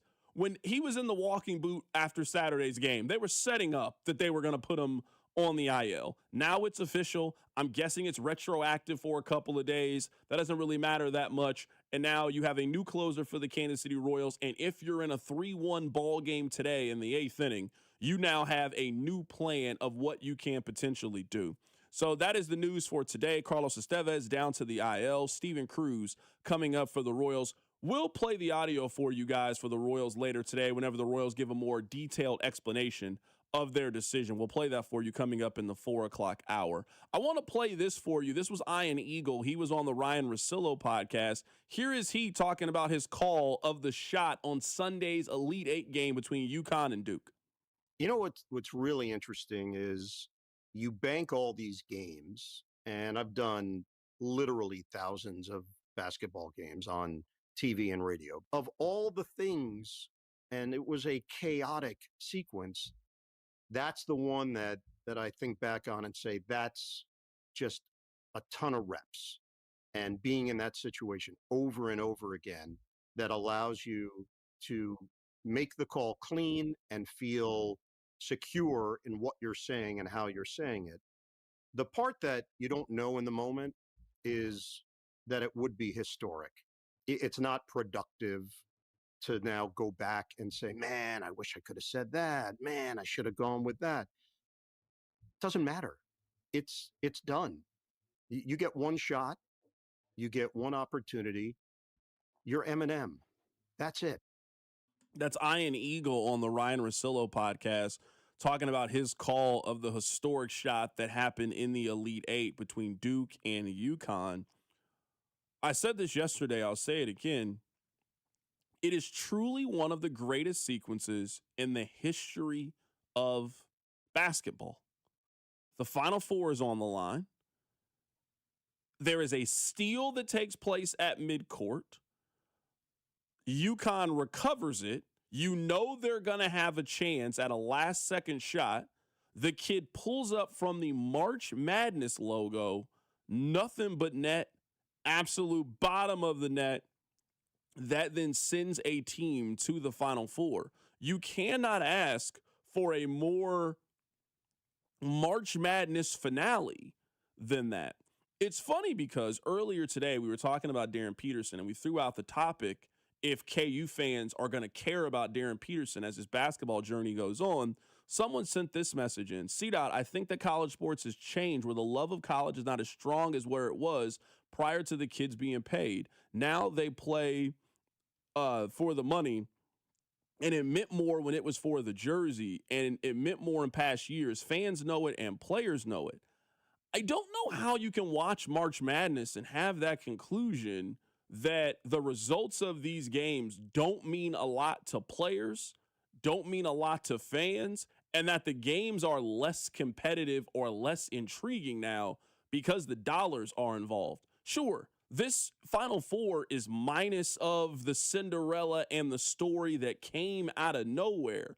But you were talking about a UConn program that has been as strong as any college basketball team over the last 5 years. You have the clear two best teams in college basketball with Arizona and Michigan, which has a chance to have an all-time game. Both games, the spread of the game is less than 2. We're talking about a 1.5 game, so 2 coin flips heading into it. And oh yeah, in the other game, the point guard of one of the teams went to Shawnee Mission Northwest. I just don't know how you can watch these games, see the passion that is on the sideline, see the passion that is in the stands, see the passion on the floor, and tell me that the results of these games mean less because the players are now profiting off the success of college athletics. That's not the vibe that I've gotten at all. Like, I think we've demonized NIL when, in a lot of ways, I think it has helped elevate the quality of play. I think college football is a better product because of NIL and the transfer portal. I think that the NCAA tournament and just the tournament as a whole, college basketball as a whole, because players are now deciding to play college basketball and they're now just not declaring for the NBA for the sake of declaring. And before, where a guy might be happy to be a second-round pick, you now can make second-round pick money and play basketball at Kansas, or you can make overseas money and continue to play basketball in America and play college basketball as well. I don't think the tournament has been hurt at all by the fact that these guys are now profiting off the success of the league. I think the tournament is just exciting as thrilling as it's ever been. I understand this is not a one-for-one comparison, but I think you'll understand where I'm going.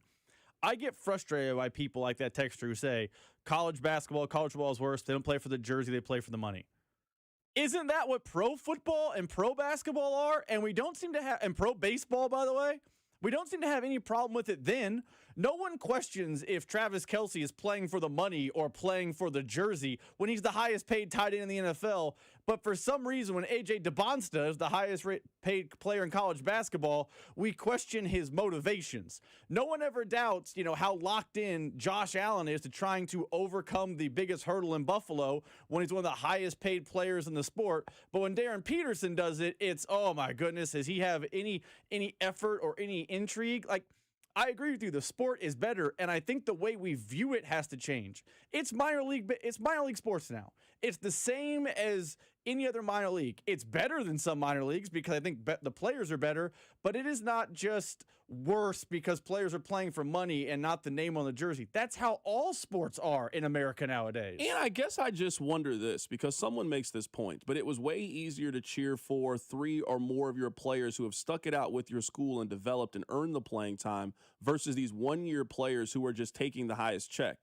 I would say that we've been in this state of college basketball with these one-year players. Like, this isn't a new thing. We've been in this place for now 20-something years when it comes to college basketball. I also find it kind of interesting when it comes to our conversations about NIL and payment. It's like we always knew they were getting paid, but now that they are actually currently getting paid, we like it less. We used to always joke, wink, wink, about them getting things. We knew they were getting things before, right? Like, we knew this. Like, I know we laugh and joke about Kansas, but some of the players that chose to play basketball at Kansas were doing it because it was financially the best decision for them. We know this. The FBI proved this to us.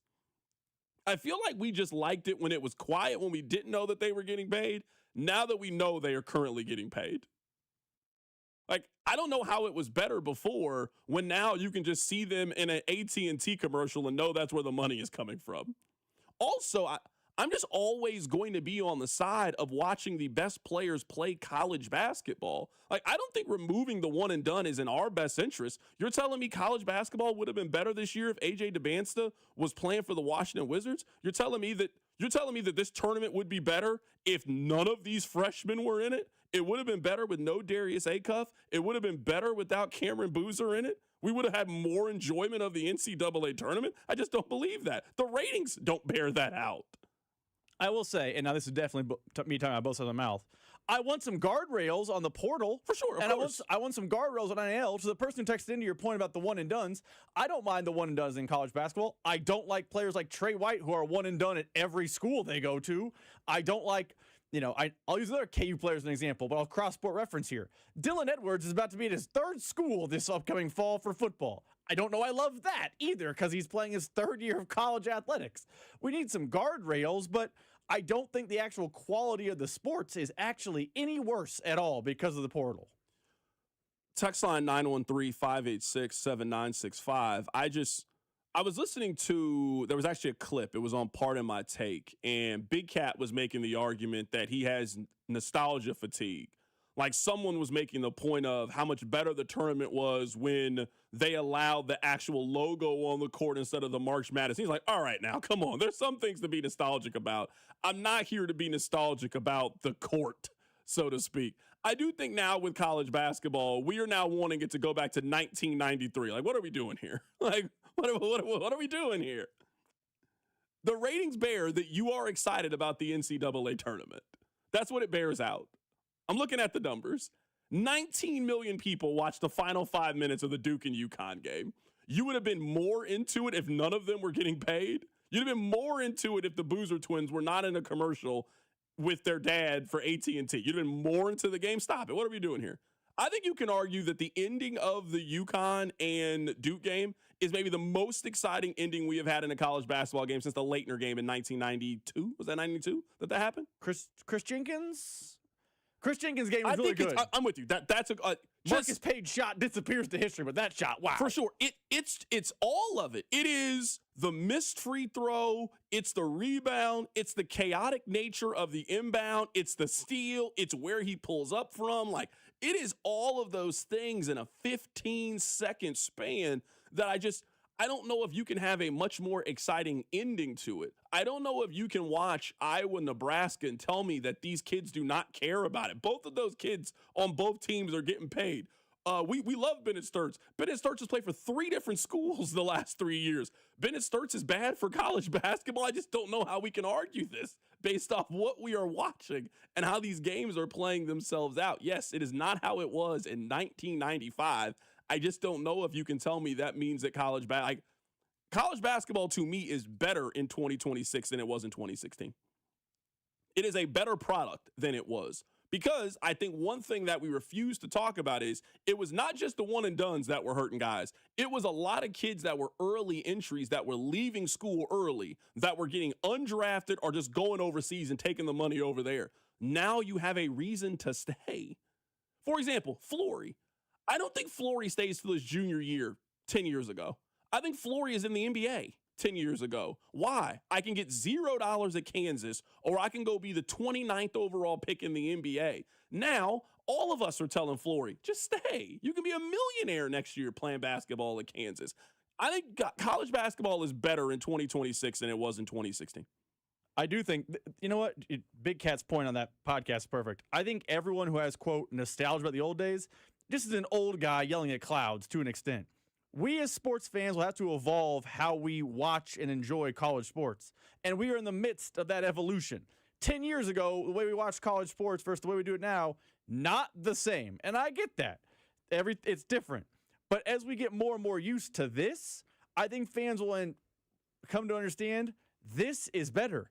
The same way in 10 years, people will say, hey, having the internet as a kid was better than not having the internet as a kid. That is just the natural evolution. We're just caught in between two worlds right now where it's, hey, we missed the nostalgia, but also this is probably better and we don't understand the why. You know what? Let's just keep the college basketball conversation going. I want to go back to something that David Birch had to say. He was Keaton Wadler's head coach. He is the head coach over at Shawnee Mission Northwest. He said that UMKC was actually Keaton's first D1 offer.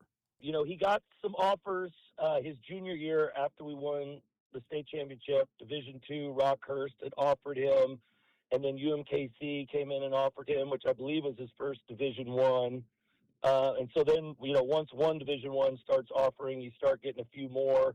Over that spring, summer, he got a bunch of mid-major offers. I kind of felt like in July I was reposting offers and talking to coaches almost every single day, and he had about 30-plus mid-major offers. It just we hadn't gotten any of the mid or the high majors to really get interested in them. You know what? I actually got distracted. I'm sorry. We'll talk about this. This text, I just want to read this. C-Dot, I don't think the argument is that college basketball is worse now than it was. It is, in fact, better. The argument is that fans can't fall in love with any player anymore because they are only here for 6 months and then leave for another payday. Let me ask you this question. Who has this been a problem for locally? Is this a problem at Kansas? Because you guys seem to love Melvin Council just fine, and Melvin Council appeared for 6 months. I'm trying to understand this argument of how you can't fall in love with guys on your own team. And which one of these players locally are just hopping around? Like, you guys had a lot of time with Hunter Dickinson. You guys were ready for Hunter Dickinson to go. You had a lot of time with KJ Adams, seemed very prepared for KJ Adams to go elsewhere. Had a lot of time with DeJuan Harris, seemed very perfectly fine to bring somebody in to replace him. Who are these players locally or with the 3 local teams? Am I missing somebody that you're having a tough time following Kansas because the transfer portal just ripped away their ability to like anybody on the team? Who are we talking about? Because I'm just saying with Missouri, that has not been the case. Missouri has not been ripped apart by the transfer portal. They got a lot of the kids that have stuck around before. Their best player last year was a portal kid, Mark Mitchell. And I mean, Anthony Robinson stayed 3 years. Trent Pierce is staying multiple years with the team. Who is this? I'm having a tough time following Kansas because the moment they get somebody, they're leaving Kansas to go play elsewhere. Who are these guys? I think we're arguing straw mans with college basketball because everything was always better back in the day. I don't get it. Coming up on the other side, I actually do want to talk about that clip with UMKC. I'm sorry I got distracted. Keep it right here, it's The Drive. You're listening to The Drive with Carrington Harrison, the go-to show for dating advice you didn't ask for. If you got to ask your girl to help on the bill on Valentine's Day, you've done something wrong. On your home for Kansas City sports, 96.5, The Fan. Hey, I want to tell you guys about our friends over at Gates Barbecue. Easter is coming up on Sunday, so I know that you got some plans with the family. Maybe you got some plans centered around you guys having a fantastic meal. Well, maybe you don't want to cook. So you know what? Why don't you pop in one of the area Gates locations and have them take care of it? Get yourself a small party tray. Get yourself a large party tray. If you would like, get yourself a presidential platter. You know, that's how Rob gets down because Rob got money like that. Whatever your food needs are, whether it's going to one of the Area 5 locations or the next time you're at the grocery store, maybe you plan on throwing something on the grill. The weather is starting to turn around. Tailgate season is here with baseball being back. Maybe you're throwing something on the grill to celebrate the weekend as well. Make sure you get some of that classic Gates sauce and season, and they got multiple flavors. Make sure you get some of the classic seasoning as well next time you're at the grocery store. Make sure you stop by the website, gatesbbq.com. Maybe you even pick up some merch. You guys will see me on the stream. I like to wear my black Gates hoodie. I always get compliments when I walk around with it around the city. It's Carrington Harrison from The Drive here telling you the next time you're thinking barbecue, then look no further than our friends over at Gates Barbecue. In a field of thousands, one has emerged, back from the brink, now poised to take its rightful place amongst the greatest lawns of all time. It's the birth of a true turf champion, and a story that will live on at summer barbecues and in neighborhood group chats for all time. Your lawn is back, baby, and it's Weedman for the win. Go to weedman.com, enter promo code GREEN, and get one free service. Do you owe $10,000 or more to the IRS like Mark? I've been doing home remodeling for 30 plus years, but the economy crashed. I wound up losing my home, losing my job, and on top of that, owing the IRS a ton of money. I owed the IRS $114,000. It really, truly was the worst part of my life. Then Mark found tax relief advocates. On news radio, I heard about TRA, and I thought, what's the worst that could happen? So I picked up the phone and I called them. When it was all said and done, TRA settled my $114,000 debt for $100, and I'm telling you, I was ecstatic. Could not believe it. Would recommend TRA to anyone. If you owe 10 or even hundreds of thousands of dollars to the IRS, don't lose hope. Do what Mark did and call TRA for a consultation. But TRA did. They gave me a second chance, and I'm forever grateful. Visit TRA.com or call 800-491-9914. 800-491-9914. That's 800-491-9914. I'm Bob Burke, founder and chairman of Burke America Parts Group, a family of brands that includes RepairClinic.com, an appliance and HVAC parts solution company that's grown into an international brand. Before AmericanEagle.com, we partially launched a new technology platform developed by another firm. American Eagle helped take our technology to a whole new level with digital marketing, software development, and business insights into our key markets, appliances, HVAC, and outdoor power equipment, and did so both on time and on budget. AmericanEagle.com has the resources, experience, and talent needed to produce solutions. Our new technology platform, developed by AmericanEagle.com, has produced tremendous results with higher traffic, conversion, engagement, and online revenue. If you have any home repairs you need to take care of, check us out at RepairClinic.com.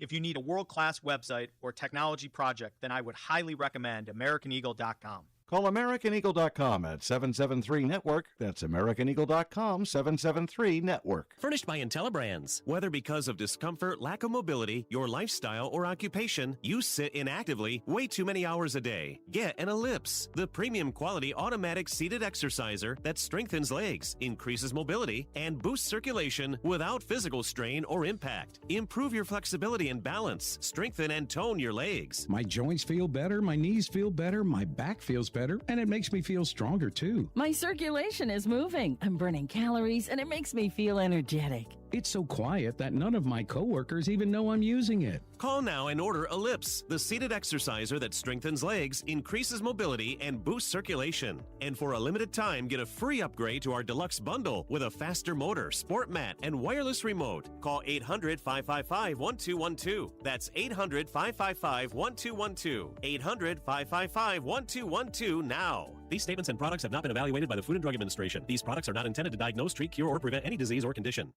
Royals coverage sponsored by Park & Go, the best deal on airport parking. Spring getaway on the calendar? Start your trip stress-free with Park & Go, open 24/7 with all covered parking, so your car's protected from the elements. Quick shuttle service right to the terminal. Reserve now at bookparkandgo.com. Park & Go, family owned and operated. Here's your traffic report on 96.5 The Fan. Okay, we're still working the clash on 35. It is northbound just before 119th. It is the right lane blocked. Two right lanes that are blocked now. Yep, 35 northbound just before 119th. Scoot to the left. Coming out of downtown on 70, headed to eastbound just past 31st. Right lane still blocked there. I'm Val with traffic on 96.5 The Fan. This is your home for Kansas City sports. 96.5 The Fan. Welcome back into the show. My name is Carrington Harrison. Very happy to be here. We'll get back to the Chiefs coming up in just a little bit. We were talking about this, and I got distracted. That's my apologies. But we had the basketball coach over at Shawnee Mission Northwest, David Birch. Special thanks to him for coming on the show. He was Keaton Wagler's head coach while he was here in Kansas City, and he said that UMKC was Keaton's first D1 offer. We don't have to spend a whole lot of time on this, Rob. There are some kids that UMKC will never have access to. Like, Keaton Wagler was never going to UMKC. Yes, they were first, so they certainly deserve a lot of credit for seeing his talent.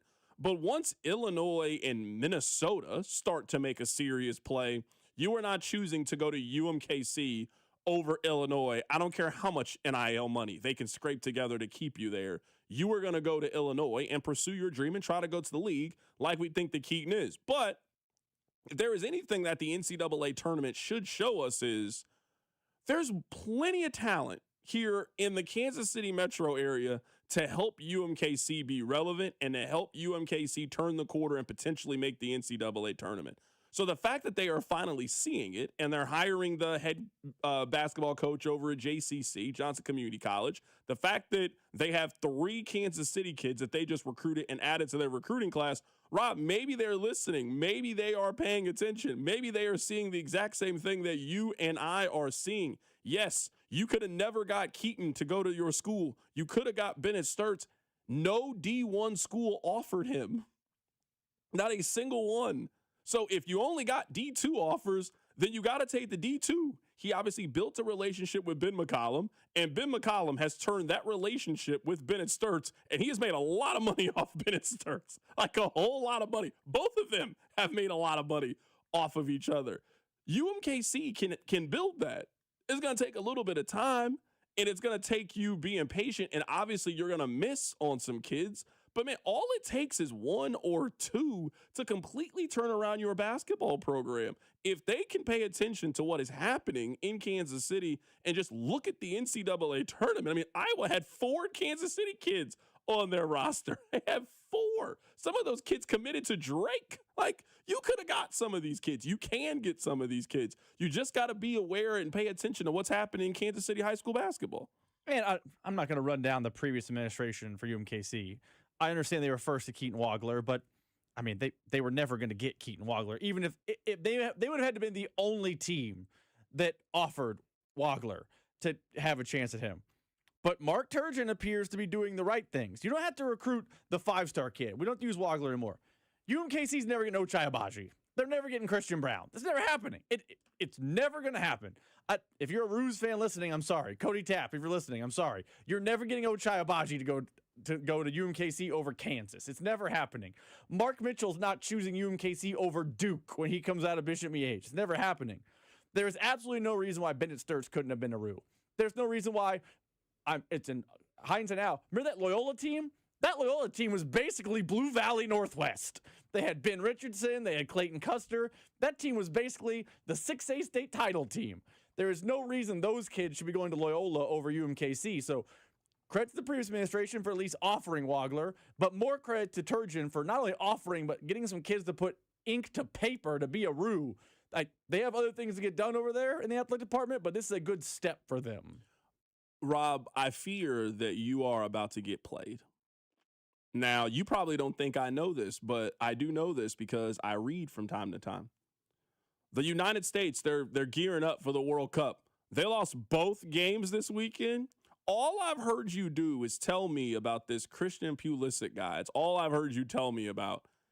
He never scores. Rob, I don't want to see you do this to yourself because I know what you're about to do. When the World Cup gets here, you got your little podcast. What's the name of your little podcast? Tell people about it. Don't call it a little podcast. Tell people about your little podcast. Beyond the Pitch KC with me and Scott Parks. Yeah, Beyond the Pitch. You got your little podcast. You're excited. You got your little World Cup tickets. You're going. You're going to go all the fan stuff. You're all excited. And your team's terrible.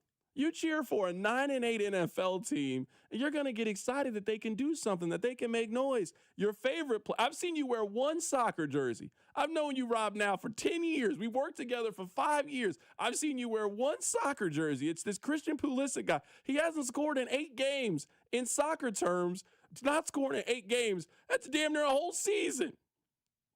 Why are you doing this to yourself? Because I can see you getting your hopes up. And I don't want you to get your hopes up, man. I will tell you, I watched both games. I watched the Belgian game on Saturday, and I watched most every dribble of yesterday's game with Portugal. It was extremely disheartening because the United States, I know you didn't follow it, they had won 5 matches in a row leading into these two. I'm sure they were beating up on terrible teams. They were playing good teams. They had beaten Uruguay 5-1. They had thumped Uruguay.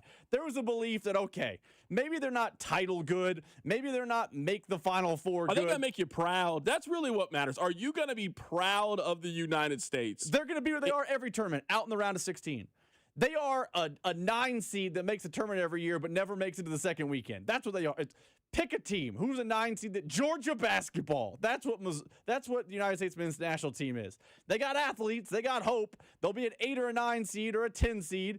They'll win their first round game, and then they'll get bounced, and we'll talk about how do they get over that hump. That's who they are. Okay, I just didn't know. I hear what you're telling me, but I'm on their page right now. They haven't won a game in 2026. That's not good. They only have 2 more games left before the World Cup. They play Senegal. To be fair, they have only played 2 in the calendar year. It's not like they've been playing games every week. To be fair, they might only have 2 or 3 more games the way they've been playing so far. They might be eliminated by the second game of group stage. They might already be out of this thing. I just want you to go into the same way that you do this with me with Mizzou when I start to get excited and then you start to point out, oh, they got Oklahoma coming up on the road. How can you get excited about it? I want you to have that same energy towards yourself. You're getting excited. So far this year, they've been outscored 2-7. I just want you to just be realistic heading into the World Cup about what your squad's going to do, the same way you do for me.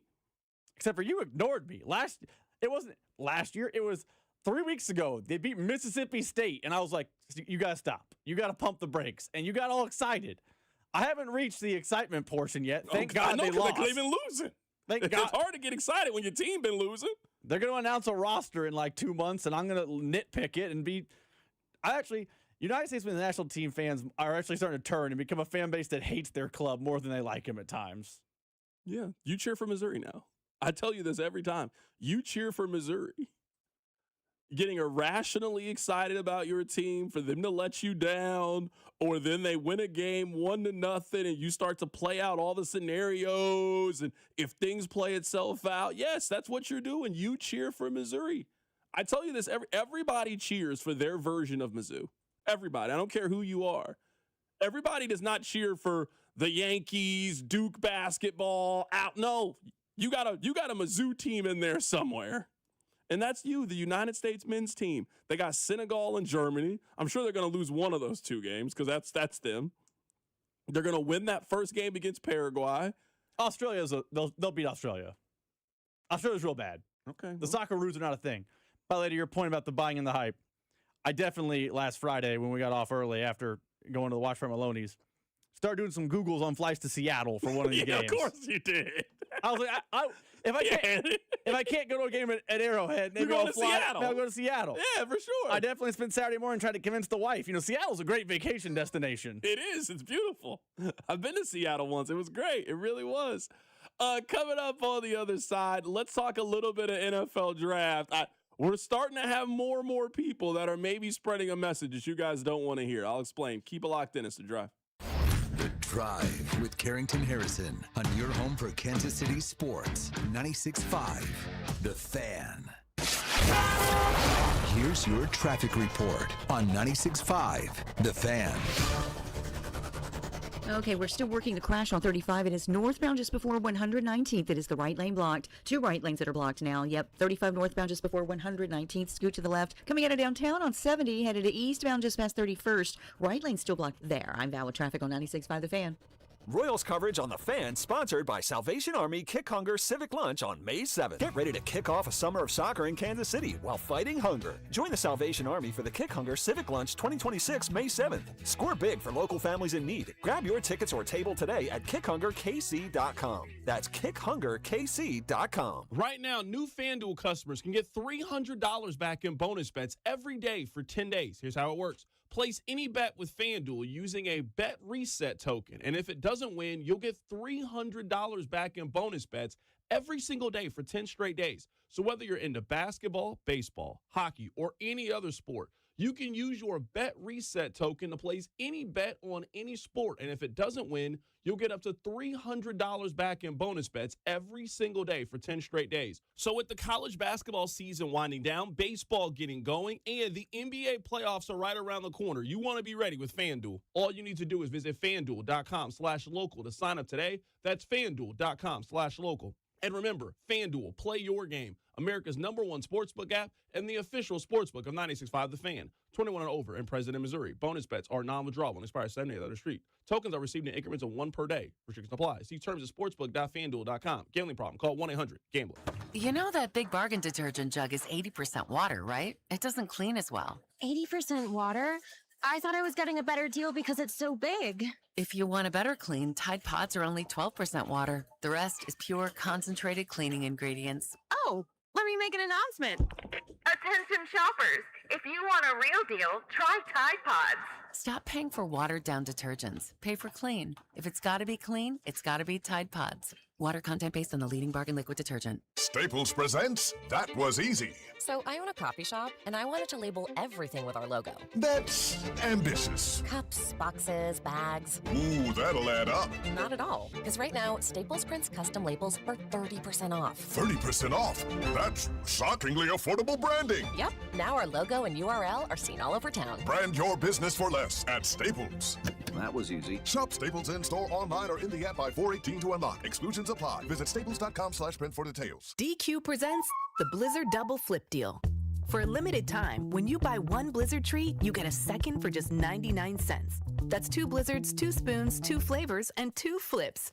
So don't miss out on the Blizzard Double Flip Deal, available only for a limited time and happening now at DQ. Because the only thing better than a Blizzard treat is a second Blizzard treat for just 99 cents. It's a deal to flip for. The Blizzard Double Flip Deal. Participation may vary. You know that Big Bargain detergent jug is 80% water, right? It doesn't clean as well. 80% water? I thought I was getting a better deal because it's so big. If you want a better clean, Tide Pods are only 12% water. The rest is pure, concentrated cleaning ingredients. Oh, let me make an announcement. Attention shoppers, if you want a real deal, try Tide Pods. Stop paying for watered-down detergents. Pay for clean. If it's got to be clean, it's got to be Tide Pods. Water content based on the leading bargain liquid detergent. Staples presents That Was Easy. So I own a coffee shop, and I wanted to label everything with our logo. That's ambitious. Cups, boxes, bags. Ooh, that'll add up. Not at all, because right now, Staples prints custom labels for 30% off. 30% off? That's shockingly affordable branding. Yep, now our logo and URL are seen all over town. Brand your business for less at Staples. That was easy. Shop Staples in-store, online, or in the app by 4/18 to unlock. Exclusions apply. Visit staples.com/print for details. Hey, it's Rex here with Rex Buys KC. I get it. Selling your house can sometimes feel overwhelming or scary, right? I've seen it too many times. A homeowner thought they had a deal, only to have the buyer back out at the last minute. That's not how we do business at Rex Buys KC. I'm local, I know Kansas City, and I make sure every deal actually closes like it's supposed to. No hidden fees, no showings, no last-minute surprises, just a fair cash offer and a process you can count on. We buy homes in any condition and judgment-free. So whether your house needs repairs or you just want a fast, hassle-free sale, we can make it happen. If you want certainty, transparency, and someone local who actually delivers, call 816-330-6000 or visit rexbuyskc.com. Rex Buys KC, helping people make smart choices one home at a time. 816-330-6000 or rexbuyskc.com. What's up, KC? It's Matt Strom from the Kansas City Royals. Don't miss Vern's On Deck show 1 hour before first pitch right here on 96.5 The Fan. KFNZ FM and AM, HD1 and HD2 Kansas City, an Odyssey sports station. I want to read this text. I feel like you guys are mad at the messenger and not the message. And I don't think that's fair to me. Someone on the text line sent this in. C-Dot, if you're going to start pumping right tackle at number 9, I'm turning the show off. Those two right tackles are not Lane Johnson. They are not on the level needed to draft a right tackle. Not a left, but a right tackle at number 9. You better be Lane Johnson if you're being picked that high. A couple of things. Number one, I have been very clear about what I want them to do, but I think it will be foolish to not pay attention to the mock drafts and not get a gauge of what draft people are saying. Now, I have 2 audio cuts for you guys. I would also add this, and I'm not even going to bring up the point that I remember for 2 years you guys were telling me that the number one objective was to protect Patrick Mahomes, and now protecting him is the worst thing you can do with the 9th overall pick. I'm not even going to talk about the hypocrisy of that. Rob, why do you think in 2026 there is such a different feeling about left tackle than right tackle, given the amount of pass rushers that there are in the National Football League? Let's take an example. Let's say that you are playing the Houston Texans. Do you think that left tackle is more important than right tackle if you're playing Houston? Because they got 2 all-pro pass rushers on both sides. Both of them are not lining up against Josh Simmons. One of them is lining up on the other side against whomever you have at right tackle. I understand that for a long time, we just viewed left tackle as the end-all, be-all. I think a lot of that's because a majority of quarterbacks are right-handed, so that's just technically your blind side. But in 2026, I don't know if there is this dramatic difference where you would for sure take a left tackle at number 9, but taking a right tackle at number 9 is a big no-no. I don't know if there's that big of a difference in 2026 with how many pass rushers there are. I get your point. I think one of the reasons why fans think there is a major difference is we're still ingrained as football fans to know the value of the blind side. I think a lot of it, honestly, and I'm sorry I didn't even give you a chance to answer the question. I think a lot of it is when you get a top 10 overall pick, you want them to go get something that's cool.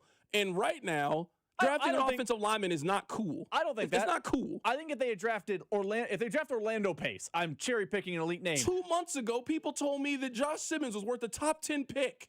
And he played in 7 games last year. Darren Peterson played more than Josh Simmons last year. And you guys are convinced he's an all-pro. You're telling me if they found Josh Simmons on the right side, Josh Simmons is not Lane Johnson. That'd be the worst thing the Chiefs can do with the 9th overall pick. Like, we're not being realistic here. I get it. Everybody wants pass rush. I don't want you guys to think that I'm not on the same page. Yes, in an ideal world, Bailey's there at 9 and Ruben Bain's there at 9 or Carnell Tate is there at 9 and you can just absolutely get who you want.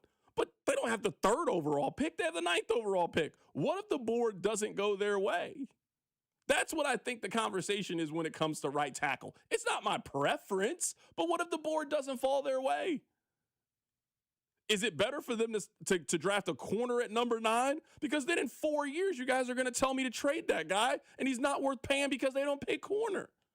I don't think that's the case if they draft right tackle. I think the feeling with NB, you got to keep him. I don't know how I became this. Now I'm pro right tackle. I don't want them to draft a right tackle. I want them either to get a defensive lineman or I want them to get a wide receiver. But I'd rather have a right tackle than have Caleb Downs. I'd rather have a right tackle than have corner if those are my options, given the fact of positional value with Caleb Downs. And we had somebody on the show say if they had Patrick Surtain, he doesn't think they would have paid Patrick Surtain. So you're telling me they have no interest in paying a corner. Why are you spending the 9th overall pick on a player you don't see an extended future with? That's fair. About corner, I don't know. I feel that way. I would have paid corner before now. I would have paid Trent McDuffie. Just the deal was too good. I understand what you're saying. I do wonder if, I don't want to say Chiefs fans are setting themselves up for being upset on draft night, but if they got so excited about the idea of a top 10 pick being this big, game-changing franchise pillar that you can put next to Mahomes for the next 10 years, and they don't view it as offensive tackle. They don't view it as, defensive tackle. Not that I believe a defensive tackle is that good. If they took a linebacker, who's the inside linebacker from Ohio State? Sonny Styles. Yeah. If they took Sonny Styles, I'd rather have a right tackle. Those aren't the sexy names. That's why fans are gravitating toward the sexy names. But I guess to echo your point, if you're on the clock and you Carrington on the clock and you're a proponent of wide receiver and it's Malachi Lemon, the second best wide receiver on the board, I would take a wide receiver over Spencer Fano, the top tackle. Yeah, I would take the wide receiver. I would, but I don't know if everybody would take that. I'm getting distracted. I now want to attack this logic. CDOT, it's not hypocrisy. The Chiefs have already gone above and beyond with resources to protect Patrick Mahomes. Maybe this is a flawed analogy. You got to explain to me why continuing to do that is the wrong strategy. You got to explain this. You can't in one breath tell me how important Patrick Mahomes is and that he's the best player in the National Football League and then continuing to throw as many resources as possible to keeping him upright is the worst thing. I don't know if it's possible for you to love Beyonce too much. I don't know if it's possible to love Kate Upton too much. I don't know.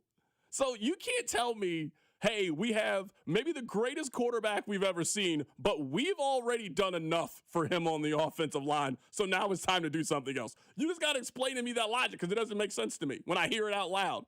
Because that is not the argument I heard last year when Rob and I were begging the Chiefs not to give all that money to a right guard. We were getting crushed last year for this opinion. Am I lying, Rob? We sat right here. Oh, quit being negative. Quit being negative. Why are you paying a right guard $90-something million? That's not good resources. And what were we told? Oh, you can't do much. Can't do okay, all right, fine. So now I'm on Brett Veach's side. Now people are telling me I'm wrong. I don't understand. I will never understand this. I will continue to make this argument as a positive on why they could potentially draft. If you are telling me that the same way that you feel about Josh Simmons on the left side, and some of you are very, very high on Josh Simmons, higher than I am. You're very, very high. You cannot tell me what the negative would be of having Josh Simmons on the left side and the right side. You just can't sell me how that's a negative. You can't. You can't tell me that's the worst thing that they can do. Again, it's not what I want them to do, but it's not the worst possible thing that they can do. Now, let me move on from my complaining and my soapboxing. I just want to play two things. Because if you don't want to listen to me, that's perfectly fine. I don't care. I mean, I care a little bit, but you get the point. Can I play for you guys Daniel Jeremiah? It's one thing to hear this from sports talk radio guy. What do I know? Daniel Jeremiah, maybe the best NFL draft analyst out there. his mock draft, he has the Chiefs taking a right tackle. Listen to this. And then I look at it, and I mean, I don't want to. I'm not trying to be a jerk, but I don't think Jalen Moore's very good. So to me, that's a concern. And I know there was an investment made there, but I'm not a believer. So to me, I think that Fano is a major upgrade over him at right tackle. I think that's that's having worked with Andy Reid and knowing what the importance he places on that on the offensive line. I think you got to be honest about things and say, do you think he's good enough? And I also go back to, I've been in the draft room when Andy Reid's talked about his connection with coaches in college and how that has carried a lot of weight with him, whether it was with, your relationship with Sark, and, we had a player we took in Philadelphia higher than we had him graded because he put a lot of stock and value into Sark's opinion there. And I know the connection with Whittingham and the fact his son's on the staff as well. I think he's going to get a very glowing report on Spencer Fano, and I think he's a better player than the guy they have playing right tackle. So that's why I went there. I'll continue to make this devil's advocate argument, because sometimes with this job, you got to walk inside the belly of the beast. Patrick Mahomes is coming off the most significant injury that he has had in his NFL career. Maybe the most significant injury he's had in his life. I can play another cut for you guys. The people that study this for a living are telling me that maybe Jalen Moore can't play. That there's a possibility that he can't play. I would say the Chiefs' actions would also show me that they think there's a chance that he cannot play. San Francisco's actions would also tell me that they think he can't play. Maybe they were wrong on Jalen Moore. Okay? I'm throwing that out as a possibility. The other option for Patrick Mahomes coming off the most significant injury that he has ever had would be a guy who less than 8 months ago was released by the New York Jets and was undrafted. People are telling me that is a good plan for the Chiefs. Now, I'm not telling you that is a bad plan, but if that is your plan heading into the season, a guy who 8 months ago got Kansas City released him, he then went to the Jets, and then the Jets released him. If that is their plan at right tackle in 2026, you can sell me on why you could go get a right tackle. You could definitely sell me on it. I don't want them to go get a right tackle. I will anytime this topic comes up, I don't want you, you said, no, I didn't say that. I'm just going off, we're having these draft people on the show. Maybe I should listen to the draft. Not only the draft people that say what I think they should do, but people that disagree with me. I want to play for you Lance Zierlein. Here's his thinking on why the Chiefs could potentially go right tackle in round one. There's some Chiefs fans that get very upset, like Jalen Moore is some kind of dialed-in, locked-in right tackle. I mean, he played a career-high 42% of the snaps last year and only got 6 starts. I mean, I don't understand the idea that it's just good enough with a guy who, if they cut him, would be an $8 million cap savings this year, and doesn't have a year beyond this year in terms of his contract. Especially with a year last year where you had so many injuries last season at that position, I would absolutely consider a tackle in that spot, but it's not a great tackle draft. So he says he would consider it, but it's not a great tackle draft. We're not talking about a John Alt. We're not talking about people like this Fano kid. People do. They like him.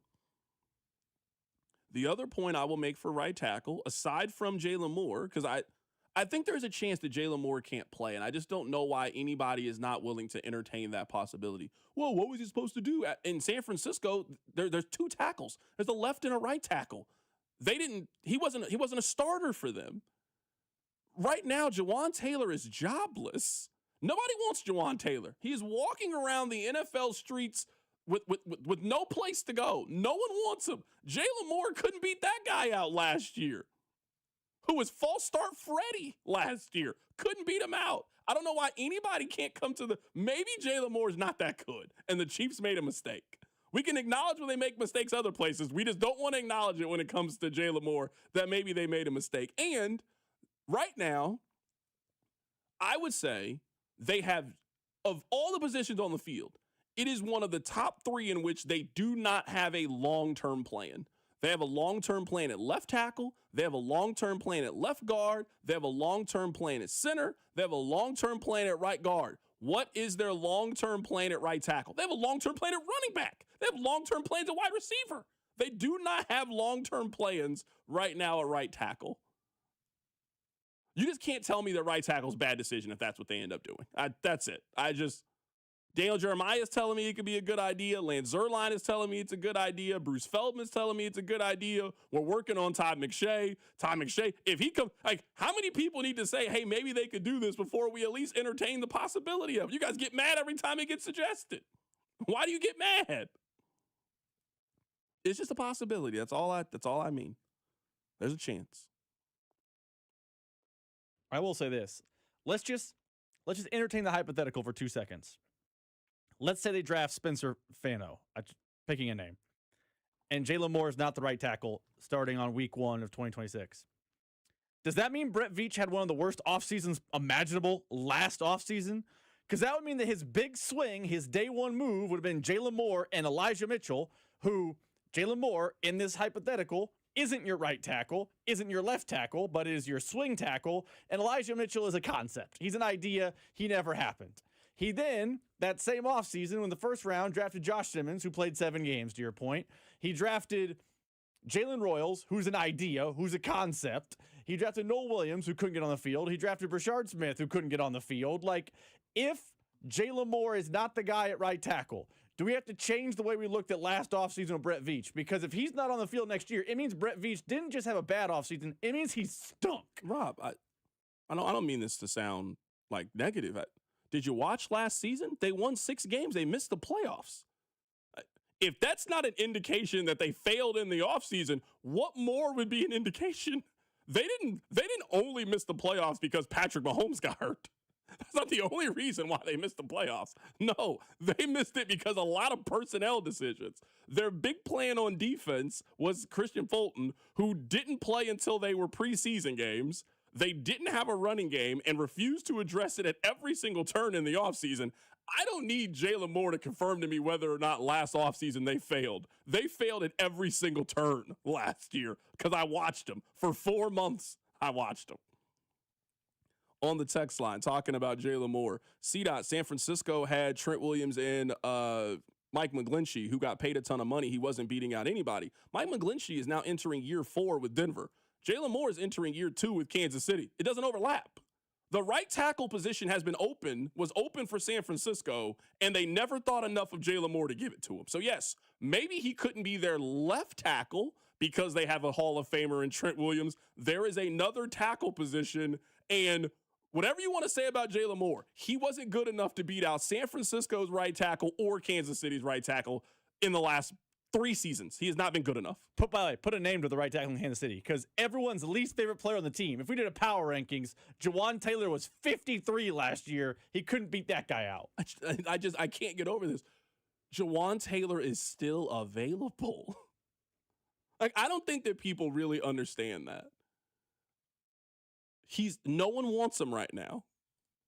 I would say he's not signing until after the draft. Why would you think that he's going to sign before the draft? Why would you sign him? Because I'm going to draft and then see where the dust settles, and then I'll pick him up. But right now, Jawan Taylor, he is without a home. That's not a good sign. The guys who don't have a home at this point are old, washed up, or injured. Let me ask you this, Mister. If you're going to be devil's advocate, you're not pro right tackle. Mr. Devil's advocate for right tackle. Let me ask you this. If the draft goes on, the Chiefs don't draft a right tackle, and they sign Jawan Taylor on May 1st, are you pro or con that move? Because that's the same concept. It's the same idea. How much is it? I'm talking about a 1-year, regular run-of-the-mill, whatever what the guy for the former Packer guy just got. He got 5. Yeah, I get the point you're making. I mean, you remember, I was not a huge fan of their offensive coordinator, but you guys kept telling me that his role is discipline. You know what Jawan Taylor could use? Some discipline. I can't think of a Chiefs player outside of Rashee Rice who could use discipline better than Jawan Taylor could. So if you're telling me that the plan, and I'm not saying it's a bad plan, if the plan is they're going to bring Jawan Taylor back, and you're telling me that Eric Bieniemy's one responsibility, because we know it's not quarterback, we know it's not calling plays, if it is to get that guy in line and get him to stop committing penalties, okay, that's fine. I'm just open for a lot of different things that they can do. Maybe is the thing. Like, I'm reading the text line right here. Text line 913-586-7965. CDOT, the Chiefs have other needs: pass rush, linebacker, wide receiver, corner, and safety. I don't disagree with you on those things. I guess what I am saying is I also would include right tackle as one of the needs that the Chiefs have. I would say it. I don't think it's their biggest need. I agree with you that it's pass rush. I'm 100% with you. But if Bain's off the board and Bailey's off the board, what pass rush do you want them to address with the 9th overall pick? I'm not super interested in taking safety with the 9th overall pick. I just don't think it's great positional value. And if you want to talk about places where the Chiefs have spent a lot of resources at, it's at positions that there are not great positional value with. They're paying their right guard wide receiver money. And they still couldn't run the ball, and they couldn't protect their quarterback last year. You ain't getting a good return on that investment, I would say. I'm not taking a linebacker with the 9th overall pick. I'm sorry. No. I'm not taking a linebacker. They want to take a wide receiver, great. I mean, I've been advocating for wide receiver for quite some time. I've been here at wide receiver. I've been out here since, Rob, remember when I wanted them to draft Jamison Williams? I've been here at wide receiver for a long time. I've been the one telling you guys I don't think Xavier Worthy's good enough.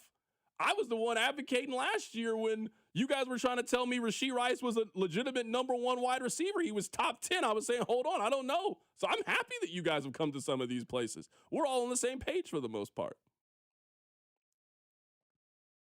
This is not the point of the conversation. My question is, why do you think people are so against them having a long-term plan at right tackle? This is a very unpopular opinion. Why are people against them having a long-term 5 to 10 year option at one of the top 8 positions on the field? I disagree with it being top 8. That's not here or there.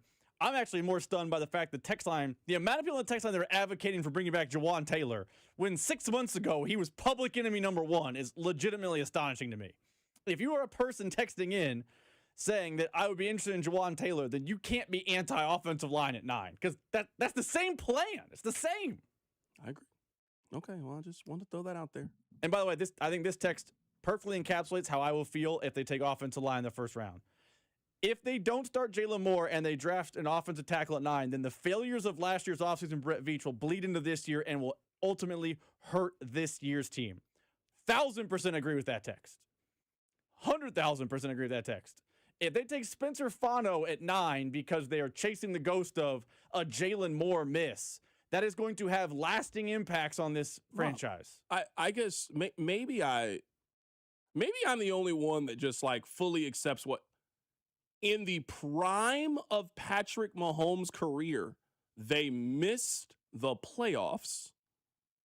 You can't give me a comparable situation to that. They outright missed the playoffs. Like, I feel like now, because the Mahomes injury, we're making the Mahomes injury sound like it happened in week 7 and not with 3 games left in the season. Rob, they missed the playoffs with the best player in the league, with the top 5 quarterback all time. They had no success last offseason. None. 0. Their number 1 draft pick was MIA for over half. He missed more games than he played last year for them. Some due to injury, some due to off the field issues. They have nothing in the running back cupboard because of how they handled last offseason. They have very little in the cornerback cupboard because of how they handled last season.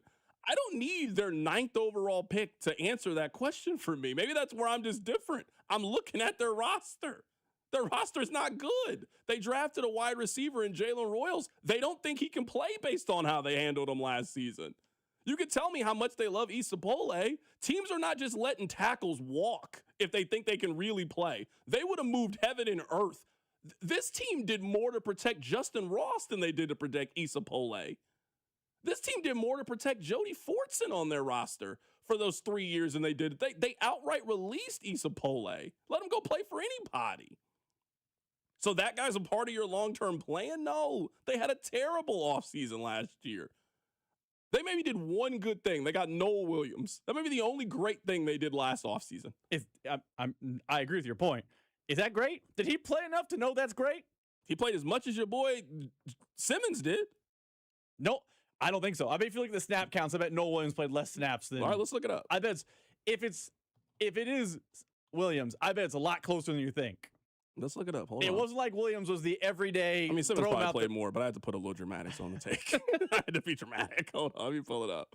All right, Josh Simmons. He played 526 snaps last year. He played in 47% of the snaps last year for the Kansas City Chiefs. You guys have determined he's an all-pro off 46% of his snaps. No chance no Williams. No Williams played in 43% of the snaps last year. He played in 457. It was not that much more. It was not. It was close. It was less than 100 snaps. Yeah, okay. So, all right, I feel a little vindicated. I was being dramatic. Josh Simmons, he didn't play more than Jaden Hicks did last year. Jaden Hicks played in 42% of the snaps last year. He didn't play much more than Ashton Gelati did last year. All these guys played less than 50% of the snaps last season. So they're going into this year with basically no free agent class from last year and major question marks from last year's entire draft class. Yeah, they made a lot of mistakes last year, and now you got to fix them. I think they've done a decent job this year with their free agency, and they got significant. They got 4 picks in the top 75. They got to get to getting. That's what they got to do. Because I would say you don't come out of this year feeling like any of those guys showed they were proven starters. All of these guys are in the exact same spot to me. Simmons, Gelati, Williams, all of these guys.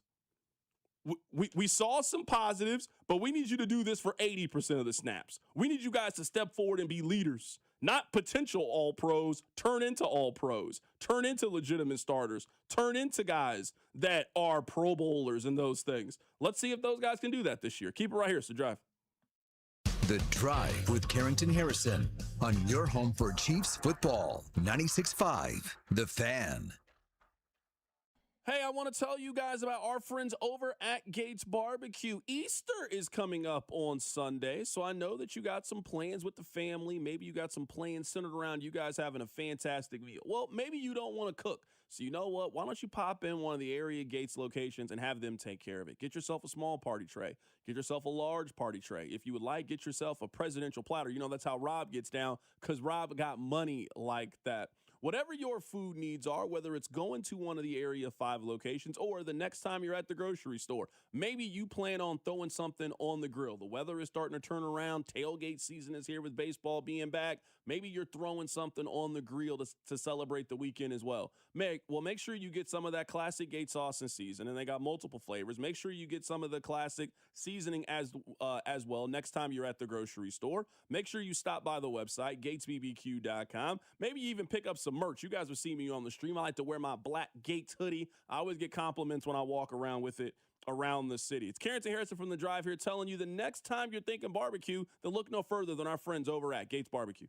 Easter's here, and this Easter Sunday, we're going out for brunch, and we're doing that at Hy-Vee. We're skipping the hassle of reservations for an overpriced restaurant brunch, and we're going to the family-friendly buffet brunch at Hy-Vee. $19.99 for adults, $6.99 for kids 6 to 12, and kids 5 and under eat free. And they've got all-you-can-eat favorites like scrambled eggs, biscuits and gravy, sausage, bacon, hash browns, fresh fruit, and so much more. No reservation required. We'll see you from 8 to 1 this Easter at Hy-Vee Market Grill. Hop into Hy-Vee for all your Easter needs, like baskets, candy, chocolate bunnies, and more. Treat your family to Easter brunch at the Market Grill. Just $19.99 for adults, $6.99 for children 12 and under, and kids 5 and under eat free. Staying home? Make Easter easy with Hy-Vee's pre-made meals. Choose from your favorites, like honey glazed ham, green bean casserole, and au gratin potatoes. Just heat and eat. Make this your most excellent Easter ever, only at Hy-Vee. It's tournament time, and this March, Fanatics Sportsbook has 10 times the rewards. Starting round 1, we're giving you 10 profit boosts every single tournament game day. That means first round, second round, round of 16, all the way down to the last 4 in the national championship. 10 chances every game day to level up your winnings. But that's not all. You'll earn up to 10% fan cash back on all your bets, which you can use on anything at Fanatics. We're talking team gear, tickets, collectibles, and a whole lot more. Plus, if you're new to Fanatics Sportsbook, you can get $200 instantly in fan cash when you bet $5. It's time to shoot your shot. The tournament hits different at Fanatics Sportsbook.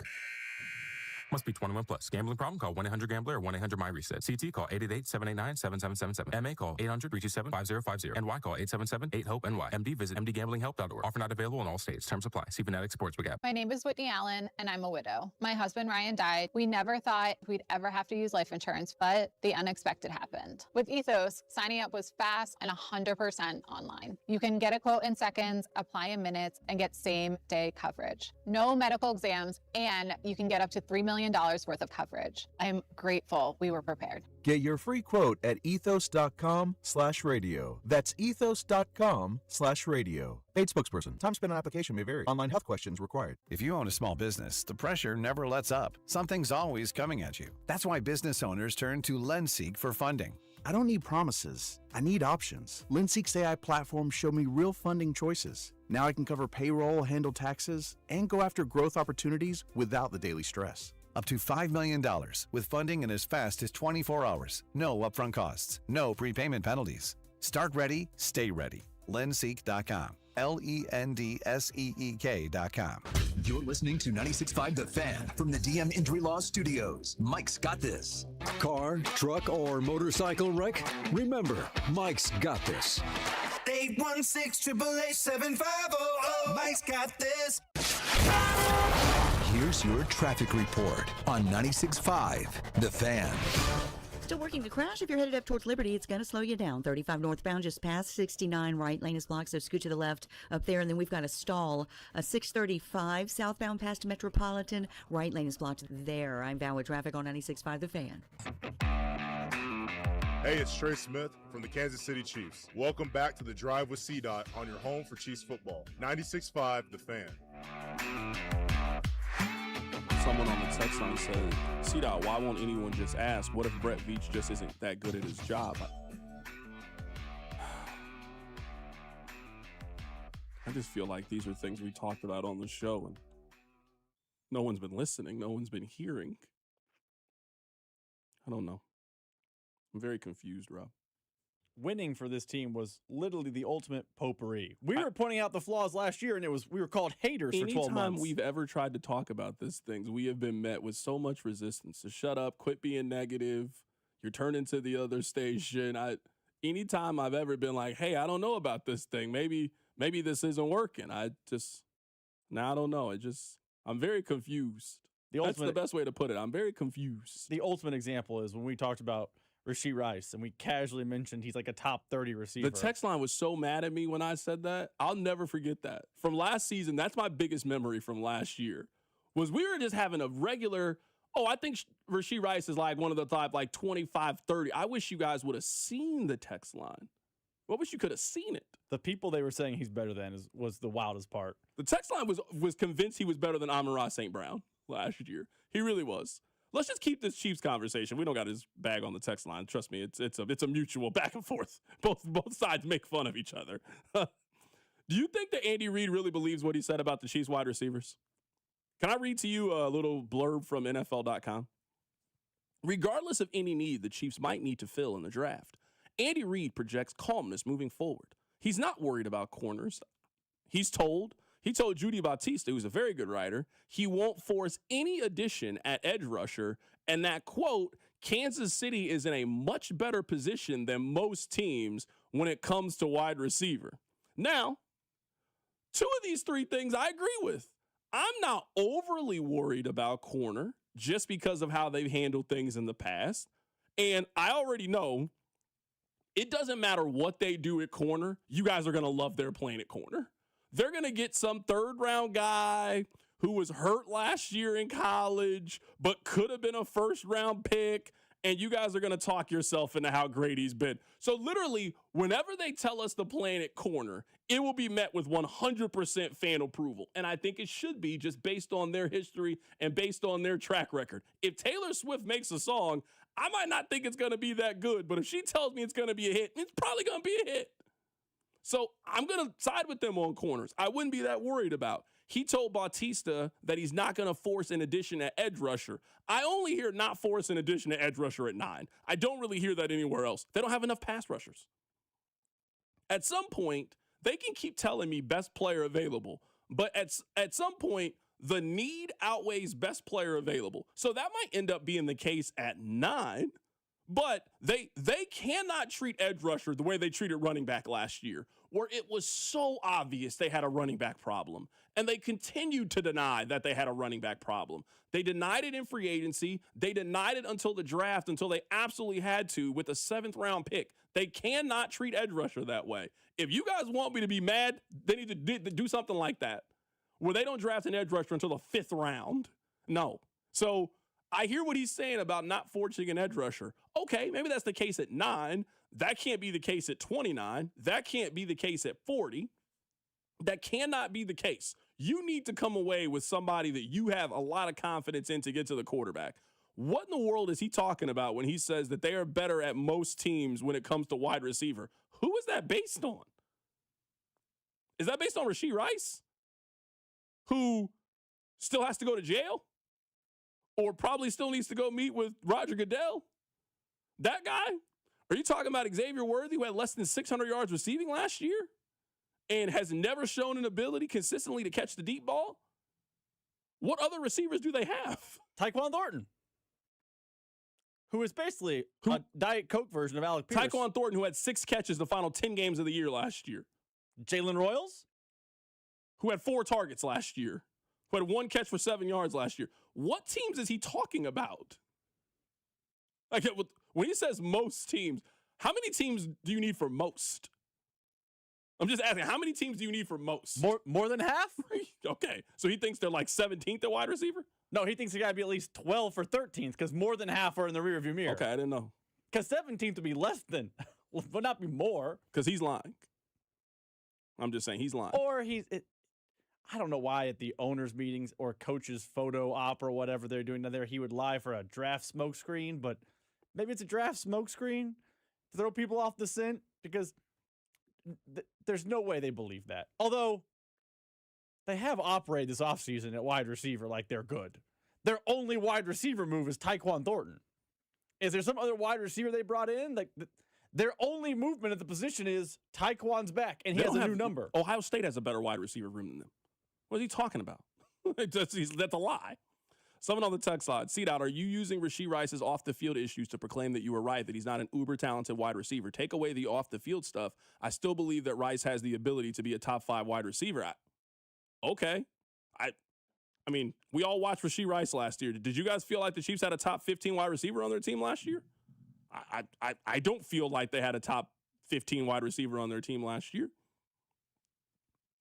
And I would say I still believe he has the ability to. I don't know if this time a year from now, Rashee Rice is going to be on the team. So we are running out of time with Rashee Rice for them to maximize all of the potential that we think that he could have. Now, some of it is not his fault. The knee injury is not his fault. It's hard to remove the off-the-field issues. They keep him off the field. They kept him off the field. He didn't miss games last year because of the injury, at least not at the beginning of the season. He missed games because of the off the field. And then when he got back, he was just fine. He was fine last year. He was okay. But it has been a long time for me where outside of when the Chiefs just force-fed targets to Rashee Rice, that he has really shown me that he can be a top 15 guy in the league. There is anyone that thinks that Rashee Rice, I'm lower on Rashee Rice than the text line and most fans. I think you and I are actually probably in the right spot, actually, when it comes to him. I agree, but that's neither here nor there. I think most fans with Rashee Rice, it's projection. They still believe he can go do blank. When his Football Reference page or the back of his football card, if you want to use that term, says that he is a sub-1,000-yard guy every time he plays. And he doesn't play a full season ever. That's what his football card says. I'm also willing to throw this conversation out with Rashee Rice is this. Like, if you're willing to say that he has the potential of being a top 15 guy, then you think there's 50 guys in the league that fit in this category. I'm just saying, if you're telling me that he is a guy who seems to have a lot of talent but hasn't put it together, and if he puts it together, he could be really good. I mean, I could make that case for 40 receivers in the National Football League, then, if that's the case. Then. You can make that argument for Xavier or Worthy on the Chiefs. I actually don't think that Worthy's ever shown the ceiling that Rice has shown. That's fair, but like the idea that like, oh, if he just plays to his physical ability, watch out. He would fit that category. you're right. I think he's better than Worthy, but that's not really saying much. No, I mean, I agree with you. So, I've said this before. I feel bad that the off-the-field stuff with Rashee Rice once again has taken away from us discussing his play, because this was supposed to be the offseason. You're going into a fully healthy contract year, ready to prove something. That should be the conversation about Rashee Rice. That, yes, you haven't done it, but you're now 26 years old. You're heading into the prime of your career, contract year. You're ready to wreak havoc on the National Football League. That should be the conversation with Rashee Rice. But we have quite literally, we have had we've been talking about Rashee Rice and potential and ability to put it together since the stadium vote. We've been having that's how long we've been having quite literally the same conversation about Rashee Rice. I mean, if he can stay healthy, if he can stay out of trouble and put it together, we've been doing that for 2.5 years now. We've been doing that with Rashee Rice. When is he going to stay healthy? When is he going to stay out of trouble? When is he going to put together that monster season? That, I agree with you, I think is capable. Would I be stunned if Rashee Rice had 70 catches for 1,200 yards next year with 9 touchdowns? No, I wouldn't be shocked. But I also wouldn't be shocked. I wouldn't be shocked if we got a tweet in July that he got suspended for 6 games because of off-the-field incidents. Like, literally anything is possible with Rashee Rice. Part of why wide receiver is such a need for Kansas City is I want to be able to go into the year with a certainty of what they are going to get. It's a major reason why the Chiefs brought back Travis Kelce. Like, we might have disagreements about how much we think is left in the tank with Travis Kelce and what he can do and not do, and I think he's this and you think he's that. I think we all know what the floor is for Travis Kelce. He ain't going to have 300 yards next season.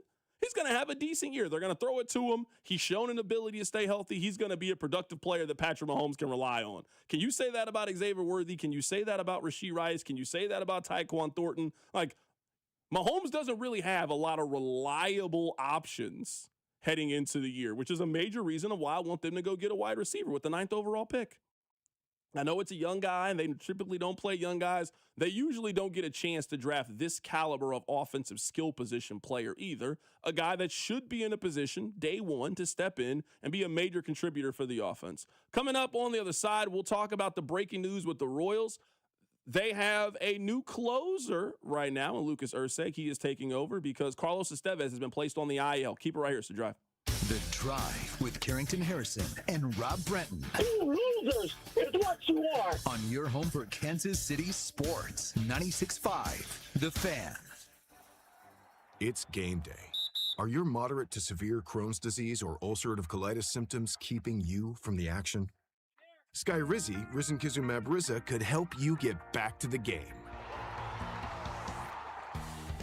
Skyrizi is proven to help people feel significant symptom relief, achieve remission, and visibly improve damage of the intestinal lining. Skyrizi is a prescription injection medicine for adults. Don't use if allergic to Skyrizi. Serious allergic reactions, increased infections, or lower ability to fight them may occur. Before treatment, get checked for infections and tuberculosis. Tell your doctor about any flu-like symptoms or vaccines. Liver problems leading to hospitalization may occur when treated for Crohn's or ulcerative colitis. Control is everything to me. Ask your doctor about Skyrizi, the #1 prescribed biologic in Crohn's and ulcerative colitis combined. Learn more at skyrizi.com or 1-866-SKYRIZI. Right now, new FanDuel customers can get $300 back in bonus bets every day for 10 days. Here's how it works. Place any bet with FanDuel using a bet reset token. And if it doesn't win, you'll get $300 back in bonus bets every single day for 10 straight days. So whether you're into basketball, baseball, hockey, or any other sport, you can use your bet reset token to place any bet on any sport. And if it doesn't win, you'll get up to $300 back in bonus bets every single day for 10 straight days. So with the college basketball season winding down, baseball getting going, and the NBA playoffs are right around the corner, you want to be ready with FanDuel. All you need to do is visit FanDuel.com/local to sign up today. That's FanDuel.com/local. And remember, FanDuel, play your game, America's #1 sportsbook app and the official sportsbook of 96.5 The Fan. 21 and over and present in Missouri. Bonus bets are non-withdrawable and expire 7 days on the street. Tokens are received in increments of 1 per day. Restrictions apply. See terms at sportsbook.fanduel.com. Gambling problem? Call 1-800-GAMBLER. Join Mark Patrick Hypnosis and stop smoking now without cravings, irritability, weight gain, or your money back. Only $59.99 guaranteed. That's right. Don't just cut back. Stop smoking once and for all. Also, lose all the weight you want. Only $59.99 guaranteed with Mark Patrick Hypnosis. Let hypnosis destroy unwanted cravings, late day eating binges, boredom eating, stress eating, and lose the weight. Weight loss hypnosis. Wednesday, April 1st at the Wingate by Wyndham, Kansas City. Formerly Sure Stay Plus by Best Western in Kansas City. 5:30 p.m. Stop smoking hypnosis. 8 p.m. Sign up at markpatrickseminars.com. DQ presents the Blizzard Double Flip Deal. For a limited time, when you buy one Blizzard treat, you get a second for just 99 cents. That's 2 Blizzards, 2 spoons, 2 flavors, and 2 flips. So don't miss out on the Blizzard Double Flip Deal, available only for a limited time and happening now at DQ. Because the only thing better than a Blizzard treat is a second Blizzard treat for just 99 cents.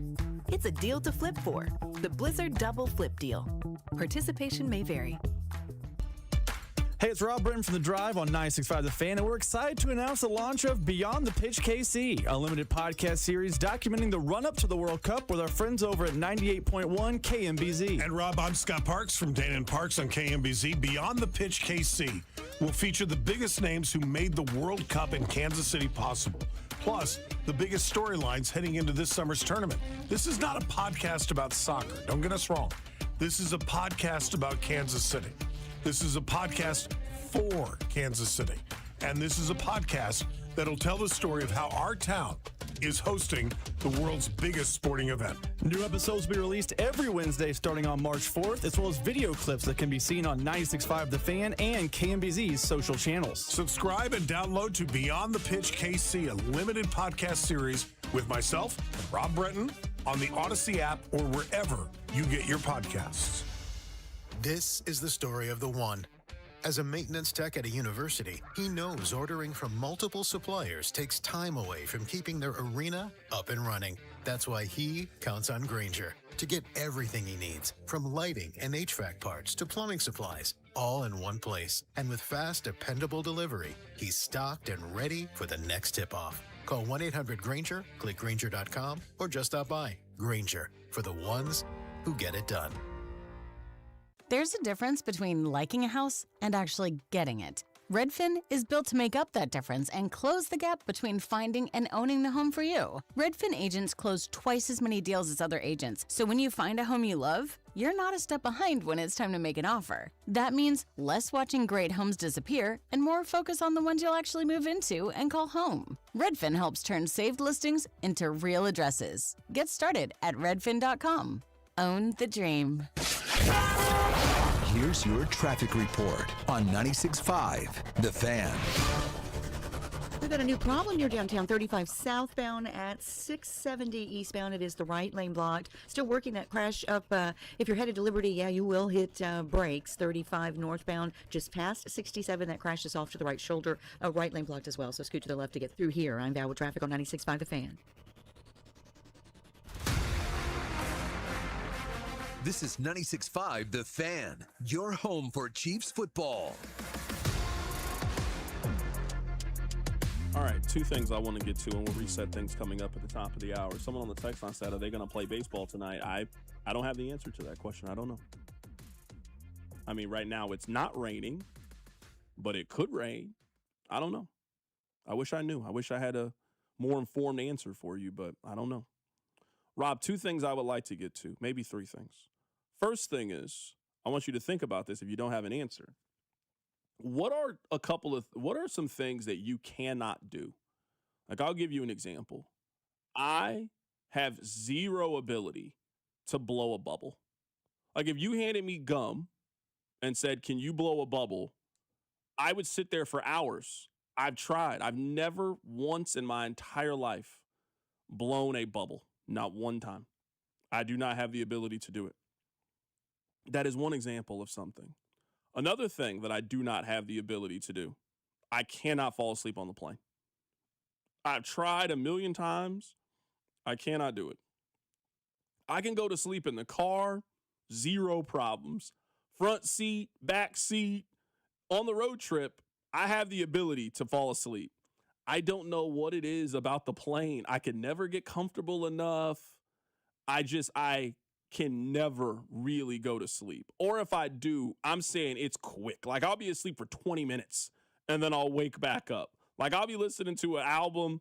I'll be on song 2. I'll wake up. It'll be at song 7. Like, I was not asleep for a very long period of time and then I'll be up. So maybe you have something that comes to your mind. What's something, Rob, that you cannot physically do? I don't know the sleeping on planes one is like a you thing. I can't do that either. I think that's I just can't get comfortable. I don't like being upright. That's I can't whistle. So I interesting one. I have no ability to whistle. I can't. I can blow a bubble.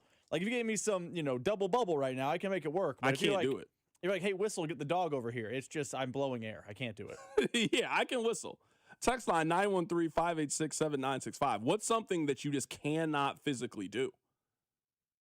Like, I cannot blow a bubble. I cannot sleep on the plane. Have absolutely no ability to do that. I can't play an instrument. Now, I don't know if that's like practice, but like. Yeah, I mean, but like you have tomorrow, if there was like, could you learn how to play? Yeah. You could learn how to play the piano. I try not to count that. Yeah, I'm sure there's other things that you just can't do. Isn't that what blowing a bubble though is? Like blowing a bubble. I'm saying I've tried.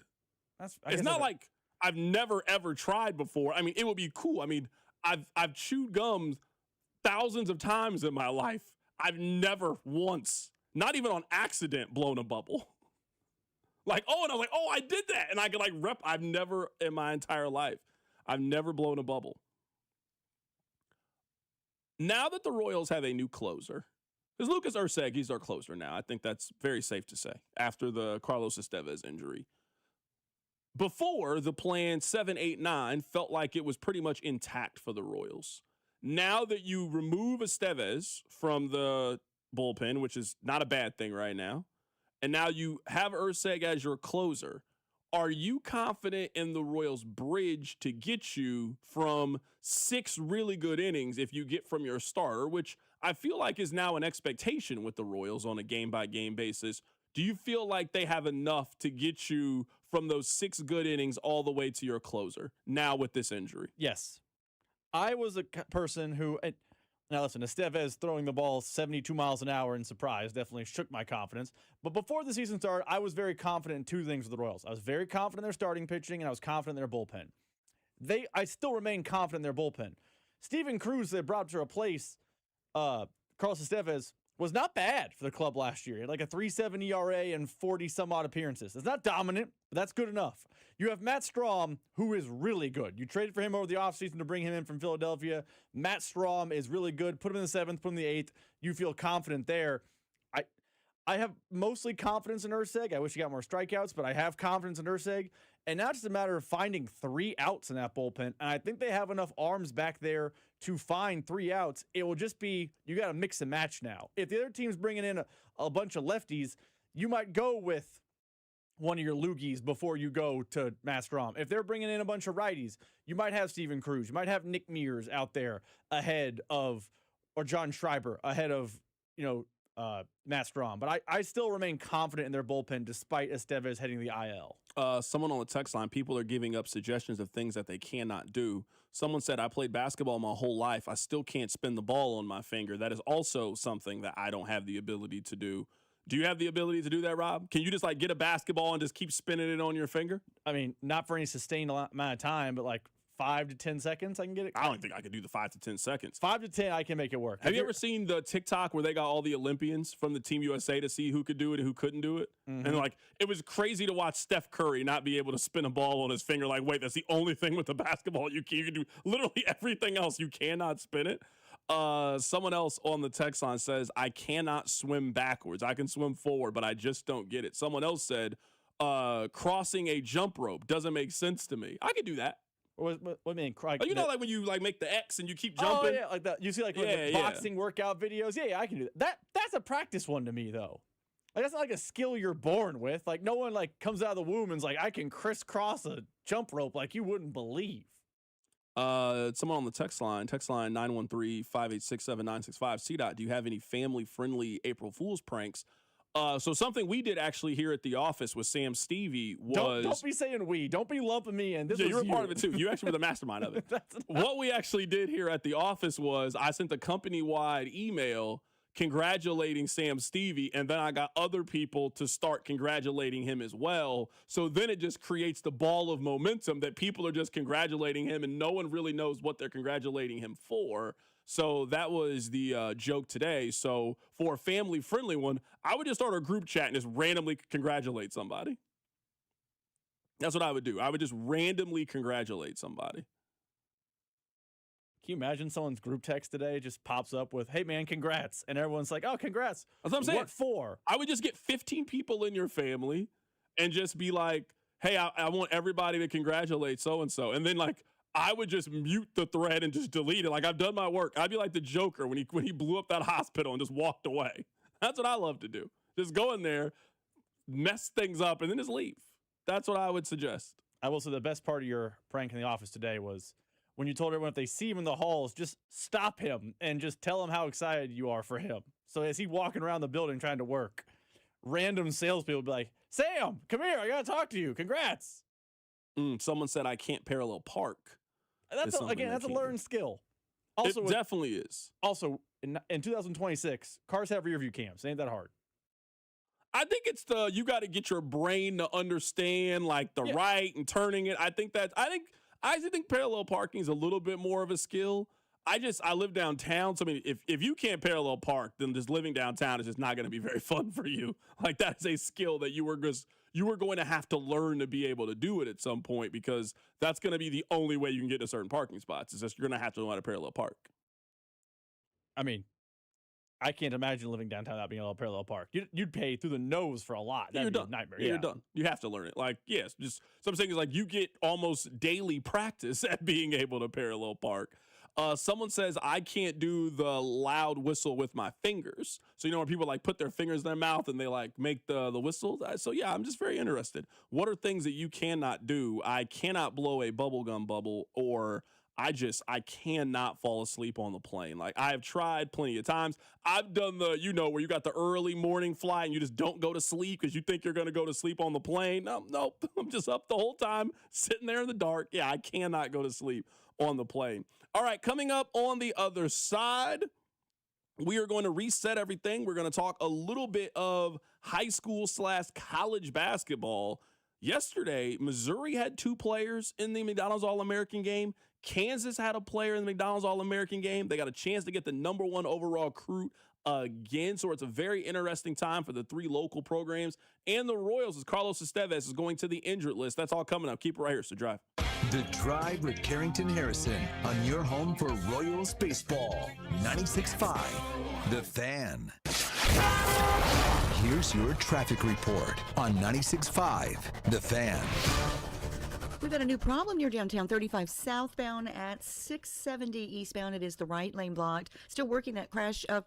If you're headed to Liberty, yeah, you will hit brakes. 35 northbound, just past 67. That crash is off to the right shoulder. Right lane blocked as well. So scoot to the left to get through here. I'm Val with traffic on 96.5 The Fan. Well, it's Carrington Harrison from The Drive here. Let me ask you a couple of questions. Do you have poor sleep? What about low energy? How about brain fog, a reduced sex drive, weight gain, and workouts that just don't deliver like they used to? Well, the problem could be low testosterone. And the truth is, those testosterone levels can start declining as early as your 30s, 2 or 3% every single year. And before you know it, you just don't feel like the same man you did back in the day. Well, you don't have to accept this as just aging. Heartland Men's Health specializes in customized testosterone therapy and targeted body composition plans. You might think you have low T. Well, pick up the phone and call this number, 844-447-6600, or check out the website and take this simple 10-question quiz. Visit heartlandmenshealth.com. Your initial visit is just $100, includes a medical consultation, a PSA test, and lab results in about 30 minutes, and your treatment can start that day. 3 locations, Overland Park, Independence, North Kansas City. There's no need to wait. Go stop by and see my friends over at Heartland Men's Health. Featured therapies are compounded and have not been evaluated nor approved by the FDA. Provider prescription required. See website for details. Presented by Robinhood. He crosses, spins, pulls up. With Robinhood Prediction Markets, buy or sell your predictions all game long. No house odds, just you versus the market. Put your sports IQ to work. Trade every shot, block, steal, run, and moment that shifts the game. With Robinhood Prediction Markets, trade every play. Visit Robinhood.com/predict to start trading. Futures and cleared swaps trading involves significant risk and is not appropriate for everyone. Event contracts are offered by Robinhood Derivatives LLC, a registered futures commission merchant and swap firm. This is the story of the one. As a maintenance tech at a university, he knows ordering from multiple suppliers takes time away from keeping their arena up and running. That's why he counts on Grainger to get everything he needs, from lighting and HVAC parts to plumbing supplies, all in one place. And with fast, dependable delivery, he's stocked and ready for the next tip-off. Call 1-800-GRAINGER, click Grainger.com, or just stop by. Grainger, for the ones who get it done. Right now, new FanDuel customers can get $300 back in bonus bets every day for 10 days. Here's how it works. Place any bet with FanDuel using a bet reset token. And if it doesn't win, you'll get $300 back in bonus bets every single day for 10 straight days. So whether you're into basketball, baseball, hockey, or any other sport, you can use your bet reset token to place any bet on any sport. And if it doesn't win, you'll get up to $300 back in bonus bets every single day for 10 straight days. So with the college basketball season winding down, baseball getting going, and the NBA playoffs are right around the corner, you want to be ready with FanDuel. All you need to do is visit FanDuel.com/local to sign up today. That's FanDuel.com/local. And remember, FanDuel, play your game. America's #1 sportsbook app and the official sportsbook of 96.5 The Fan. 21 and over and present in Missouri. Bonus bets are non-withdrawable and expire 7 days on the street. Tokens are received in increments of 1 per day. Restrictions apply. See terms at sportsbook.fanduel.com. Gambling problem? Call 1-800-GAMBLER. And Doug. There's nowhere I wouldn't go to help someone customize and save on car insurance with Liberty Mutual, even if it means sitting front row at a comedy show. Hey everyone, check out this guy and his bird. What is this, your first date? Oh, no. We help people customize and save on car insurance with Liberty Mutual together. We're married. Me to a human, him to a bird. Yeah, the bird looks out of your league anyways. Only pay for what you need at libertymutual.com. Liberty, liberty, liberty, liberty. For nearly 100 years, Busey Wealth Management has helped families and businesses make smart financial decisions that stand the test of time. From personalized investment plans to tax strategies that work for you, we take a big picture approach, connecting you with the right experts to help protect what you've built and plan for what's next. Busey Wealth Management, here for every chapter of your financial story. Tonight, expect possible showers and thunderstorms with a low of 55. Weather brought to you by Staples. From posters and presentations to labels and loyalty cards, Staples has all the print to boost your brand. Shop now in-store and online. Staples. That was easy. Royals coverage on The Fan, sponsored by Salvation Army Kick Hunger Civic Lunch on May 7th. Get ready to kick off a summer of soccer in Kansas City while fighting hunger. Join the Salvation Army for the Kick Hunger Civic Lunch 2026 May 7th. Score big for local families in need. Grab your tickets or table today at kickhungerkc.com. That's kickhungerkc.com. Join us at the Fans Draft Party at the Brooksider Sports Bar and Grill on April 23rd for your chance to win $965 in our draft contest. 96.5 The Fan. KFNC FM and AM, HD1 and HD2, Kansas City, an Odyssey sports station.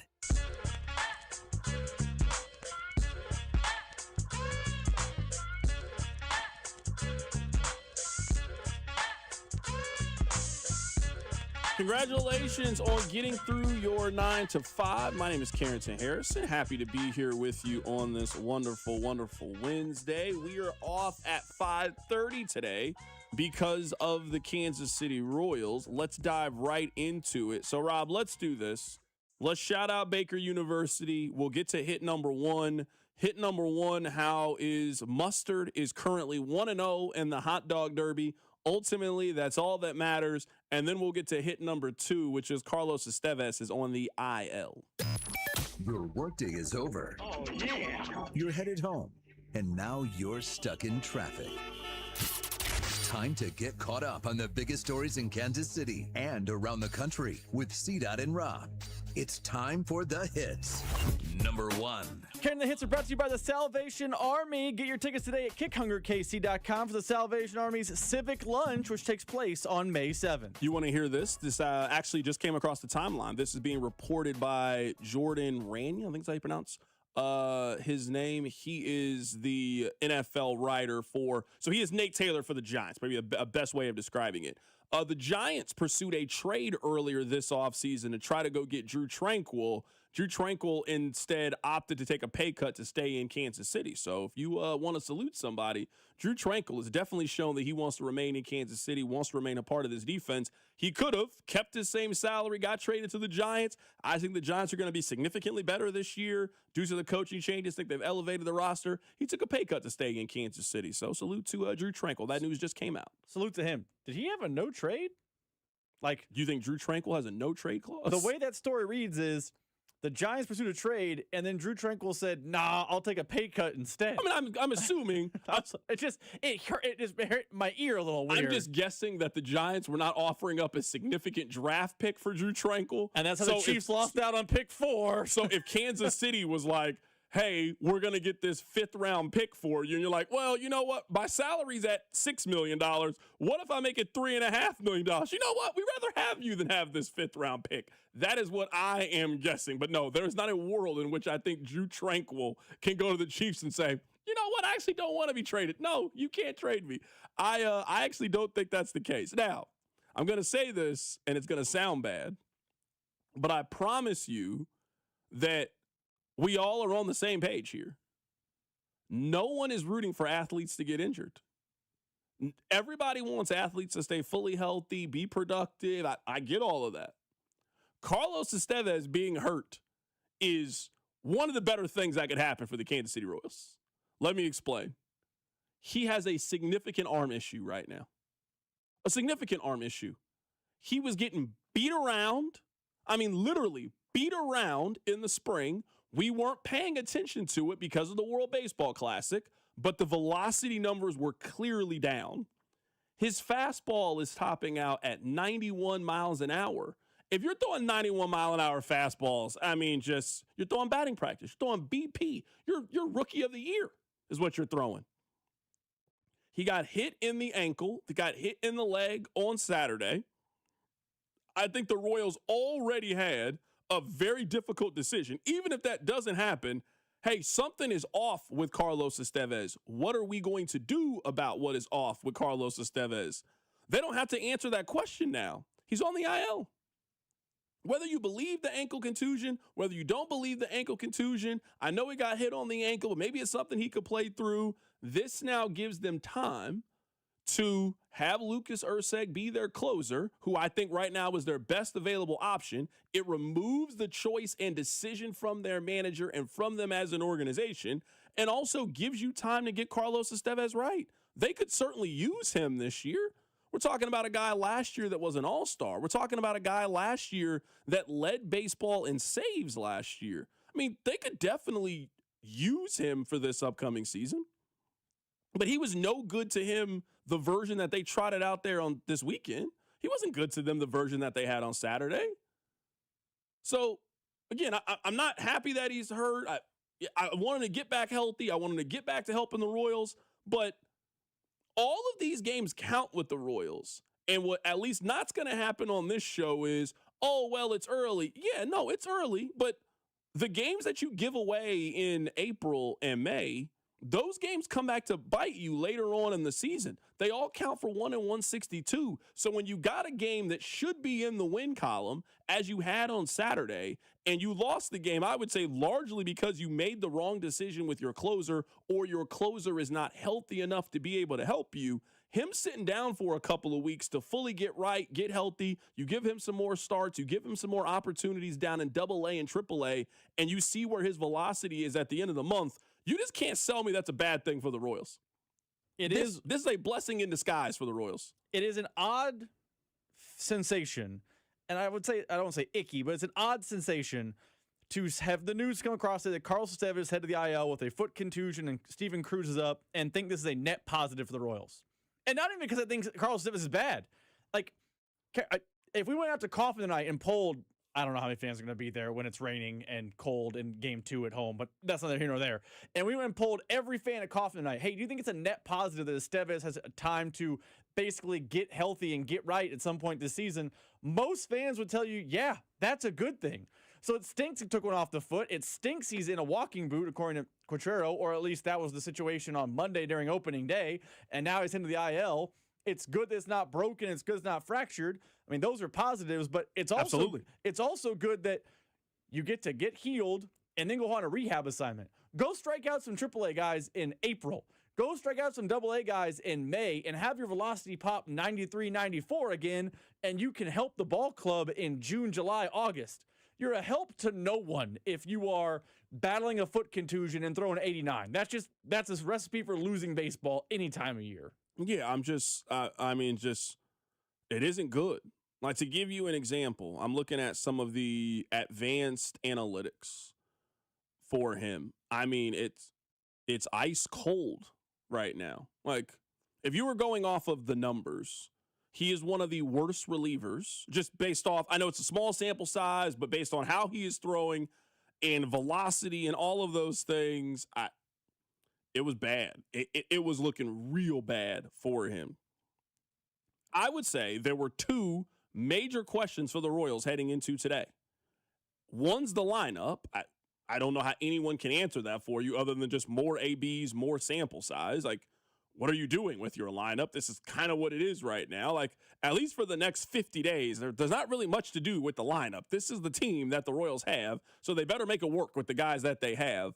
But their other question was Carlos Estevez, and the answer is it's been answered. It's been answered. He's on the IL. So speedy recovery to Carlos Gonzalez with his leg and his arm and his velocity. And we'll see him when he is back in Kansas City, because I think you made a very good point, Rob. It's about, can he help you closer to the trade deadline? Can he help you in the second half of the season? Because at least in this early 30 to 45 game stretch, there was not a whole lot that I think Carlos Estevez was going to be able to help you with. All right, Rob, hit number 2. Number 2. This might be the first time in Drive history that the Missouri Tigers basketball program is one of the top stories in early April. And not because of anything on the court. I mean, they're not in the Final Four or anything. I don't want you guys to think that. But that's not new for Drive history. Okay. Let me make the joke. I don't want you participating in that, all right? That was uncalled for. You're lucky we don't do Team USA soccer during the hits either. We can talk about your disappointment too. Leave me alone. Did you know that Missouri had the MVP in last night's McDonald's All-American game? The last time that they had the MVP in the McDonald's All-American game was actually in 2017. You may have heard of the kid. Michael Porter Jr. was the MVP of the McDonald's All-American game. Now, you might be making the argument of, why does it matter that he was the MVP in this game? But trust me, I'm going to give you the list of the people who have won the MVP in this thing. And let me tell you, it is an incredible list of people who have won MVP of this thing. Like, you got to be an elite basketball player to win MVP when it comes to this thing. So we're at a very interesting crossroads, I would say, with all three of the local programs. We are all sitting around and waiting for what Kansas is going to decide with Bill Self, or maybe more specifically, what Bill Self is going to decide if he wants to come back. Rob, are you hearing anything? Because it was a lot of noise early last week, and it's kind of gone radio silent there. So their plan is at least working. If they're working behind the scenes, which you have to imagine they are, I don't know what else you'd be doing right now if you're Travis Goff. They're doing a good job of keeping everything in-house. There were those early rumors where it felt like a decision was pending and it was coming up soon. Bill Self came out and completely shut down those rumors, and it's been kind of quiet around Kansas basketball for the last 4 or 5 years or so. What's the feeling? What's happening right now with Mizzou, or with Kansas, excuse me? I will say this. I don't have any inside info. It wasn't by lack of trying. I tried to get inside info, but they're very tight-lipped over there in Lawrence. The sense I'm getting as a fan is that it feels like as time goes on and on and on, Bill Self is more likely to return next year than retire. And when you talk to recruiting people, it feels like if he is likely to return, there is a strong chance that Tyron Stokes will be joining him in Lawrence next year. So I think it's 100% largely dependent. If you guys don't know who Tyron Stokes is, he's the #1 high school basketball player. He is, I'm not going to hype him up like a Darren Peterson. I don't think he's Darren Peterson, but he is a very good high school basketball. No, for sure. He's very good. Darren Peterson, there are people who thought he could have gone pro out of high school. That's not what Tyron Stokes is. So the sense I'm getting is time continues to march on, and the portal is now, 5 days away from opening, 6 days away from opening? I get a sense that Self is going to return, and if Self returns, that gives you a chance for Tyron Stokes to walk on campus, which makes them a national title threat immediately next season. Can I give you the last 5 McDonald's All-American Game MVPs? I know last year's. Did you know he actually shared that with somebody else? He was co-MVP. I knew that. Yeah. I know, but I'm just saying, before Jason Crow Jr., he also shared it with Caleb Holt, who was going to Arizona. Cameron For now, Boozer, Tommy Lloyd maybe changing. Yeah.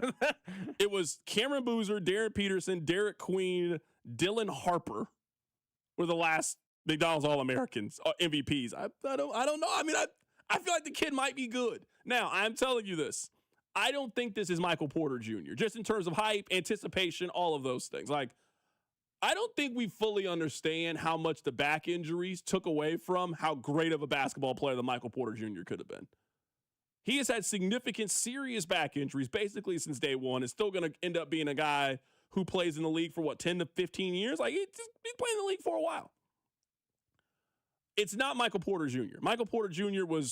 He wasn't born in Columbia, but he was born in Gary, Indiana, moved to Columbia when he was in elementary school, went to a Missouri middle school, went to Missouri high school. It's very different. If you were following Missouri athletics, you knew about Michael Porter since he was in 8th grade. That's not what we're talking about with Jason Crow. So it's not to that level. This feels a lot like Luther Burden, though. This feels a lot like DGB. The next big prospect that comes to Missouri, and you don't get these guys fairly often if you are Mizzou. In fact, I don't know if they've ever gotten a basketball prospect like this. Yes, they got Michael Porter. He grew up in Columbia. Yes, they got Kareem Rush. He grew up in Kansas City. That's different. Jason Crow went to Inglewood High School. He is the all-time leader in California high school basketball history. Normally, that kid goes to UCLA. Normally, that kid goes to Gonzaga. Normally, that kid goes to Arizona. That kid usually doesn't leave the West Coast, and especially if they leave the West Coast, that kid never attends the University of Missouri or a program like Mizzou. So the fact that they got him is a tremendous job by their staff. They also got another McDonald's All-American. Now, it wasn't just Missouri in this game. Kansas, they have the Talon Kinney kid. For you who don't know who he is, the kids tell me this. I don't know this. He's the one that started the 6'7" nonsense. So if you have been annoyed by the 6'7" nonsense, I want you can be even more annoyed by it knowing that it was started by a future Kansas basketball player. Did he actually start the 6'7"? That's what the kids tell me. The kids tell me that he is the reason that we started saying 6'7". And that makes some sense last night on the broadcast. If that's the case, then he's the most influential basketball player since Steph Curry. For a kid who's he's a good player, top 15 kid, he changed the game forever. I'm just saying, every single person has heard the 6'7" and what is that? What are you kids talking about? Yeah. I'm serious. If he's the one that started, if that rumor is true, he's the most influential basketball player since Allen Iverson. He's Michael Jordan for the Gen Zers, if that ends up being the case. So Kansas has a McDonald's All-American. Maybe they also got one. another potential McDonald's All-American with the #1 overall recruit in Tyron Stokes. Missouri had 2 kids that were playing in the game. In Kansas State, I can't tell you anybody's going to be on K-State's basketball team next year. Rob, they got the portal opening up on April 7th. I wouldn't be shocked if the entire Kansas State men's basketball team is completely new next year. If their new coach just walks in there and says, you know what, I'm fine if all of you leave. That conversation may have happened already. I don't know the kid's name, but I saw over the weekend that a guy who was committed to go to Belmont is now committed to K-State. So they got someone. They got some high school kids going. That's a win. Also, I cannot believe I'm about to say nice things about Missouri, but here we sit. Here you go. I would actually say Jason Crow's recruitment is a bigger deal for Missouri than DGB or Luther Burden. Luther Burden's from St. Louis. DGB's from Springfield. Who's the biggest recruit from outside the state? They got to do something with it, though. I hear what you're saying. I don't disagree. But they got to do something with it. That's fair. He has to, but not him. I'm saying he might go out and be a hooper. They, as a program, have to do something with it. This is the kind of recruit that you could get. There is a chance that we're talking about him being a top 3 pick in next year's NBA draft. When's the last time Missouri had that kind of prospect? Now, Michael Porter ended up being the 11th overall pick because his back was so screwed up. We're talking about Missouri. There's a chance that Missouri has Darius Acuff on their team next year. That's what we're talking about. There's a chance that they have Braden Berries on their team. There's a chance that they have their version of Keaton Wagler on their team. If you got that, and you now have to build around that player, you can do something. Illinois is not like they have a special point guard, and they have just put the right pieces and right things around them, and they are recruiting Eastern European players better than any team in college basketball. And look what they've turned that into. They are going to the Final Four. Like, that's the kind of season that Dennis Gates needs. If Dennis Gates blows this next year with this prospect, he is not coming back for year 6. He's not coming back. This is year 4. You finish year 4. Year 5, all of the expectations are there. Can you define blowing it? I apologize for interrupting. Like, if they're basically what they are right now, if you were telling me that next year with this recruiting class, we know Missouri is willing to spend money in NIL. If you were telling me that Missouri is a 10 seed on the bubble in the NCAA tournament, losing the first round, there will be a very heavy, we don't want Dennis Gates back for year 6. If they are what Kansas was this year, a 4 seed, but oh yeah, I can live with that. Okay, I'm not even trying to sound like an arrogant KU fan. I was trying to understand the context of what is a failure and what is a success. Are they going to get blown out by Kansas and Illinois in that example? Because that's what happened this past year. They were non-competitive against both of their rivals, smoked in both of those scenarios. But yeah, if you're telling me that next year Missouri beats Kansas at Sprint Center, Missouri beats Illinois, they're a 4 seed, and then they lose in the second round of the NCAA tournament, that's not ideal, but everybody would say, yes, that is a good season for Missouri. That's a good season. Yes, I'd be happy with that. I mean, I'm not. I want more than that, but you get the point. I mean, they got 2 kids that are important to do that. Tony Bryant, who also is going to Missouri, he was hooping last night too. Now he was just dunking everything, but it's not a bad trait to have if you're a college basketball player. Just dunk everything. No, for sure. I'm going to go back to this really quickly. Text line. Actually, you know what? I would encourage you guys. We're not going to play any of it now because we're off today at 5:30, but I would encourage you guys to check out the podcast page. We had Lance Zerline on the show, and we asked him what receiver they should target in the draft. Here's what he said. You know, I think what they need is a ball-winning X. I think they need a bigger wide receiver. You've got some speed, obviously. You know, Rasheed is his own player, and you got to figure out what you're doing with him. But you need a primary ball winner. So I don't know that I love the idea of Mekhi Lemon in that spot. I think Mekhi is a really good player. You know, Carnell Tate, I would love it for the Chiefs, but I don't think Carnell Tate's going to be on the board. Jordan Tyson, not sure if the Chiefs would draft him. The problem with Jordan Tyson is he's had a lingering hamstring issues, and he's not even going to be able to run.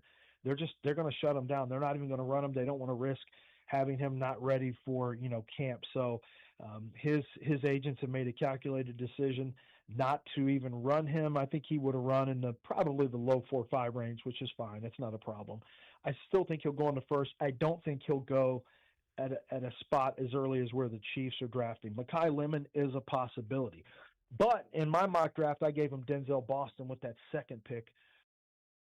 I'm not against that. If you're telling me that the Chiefs, let's say they go, because I think most people feel, ideally, if Ruben Bain is there at number 9, there will be a heavy sentiment from Chiefs fans, take him, take him, take him.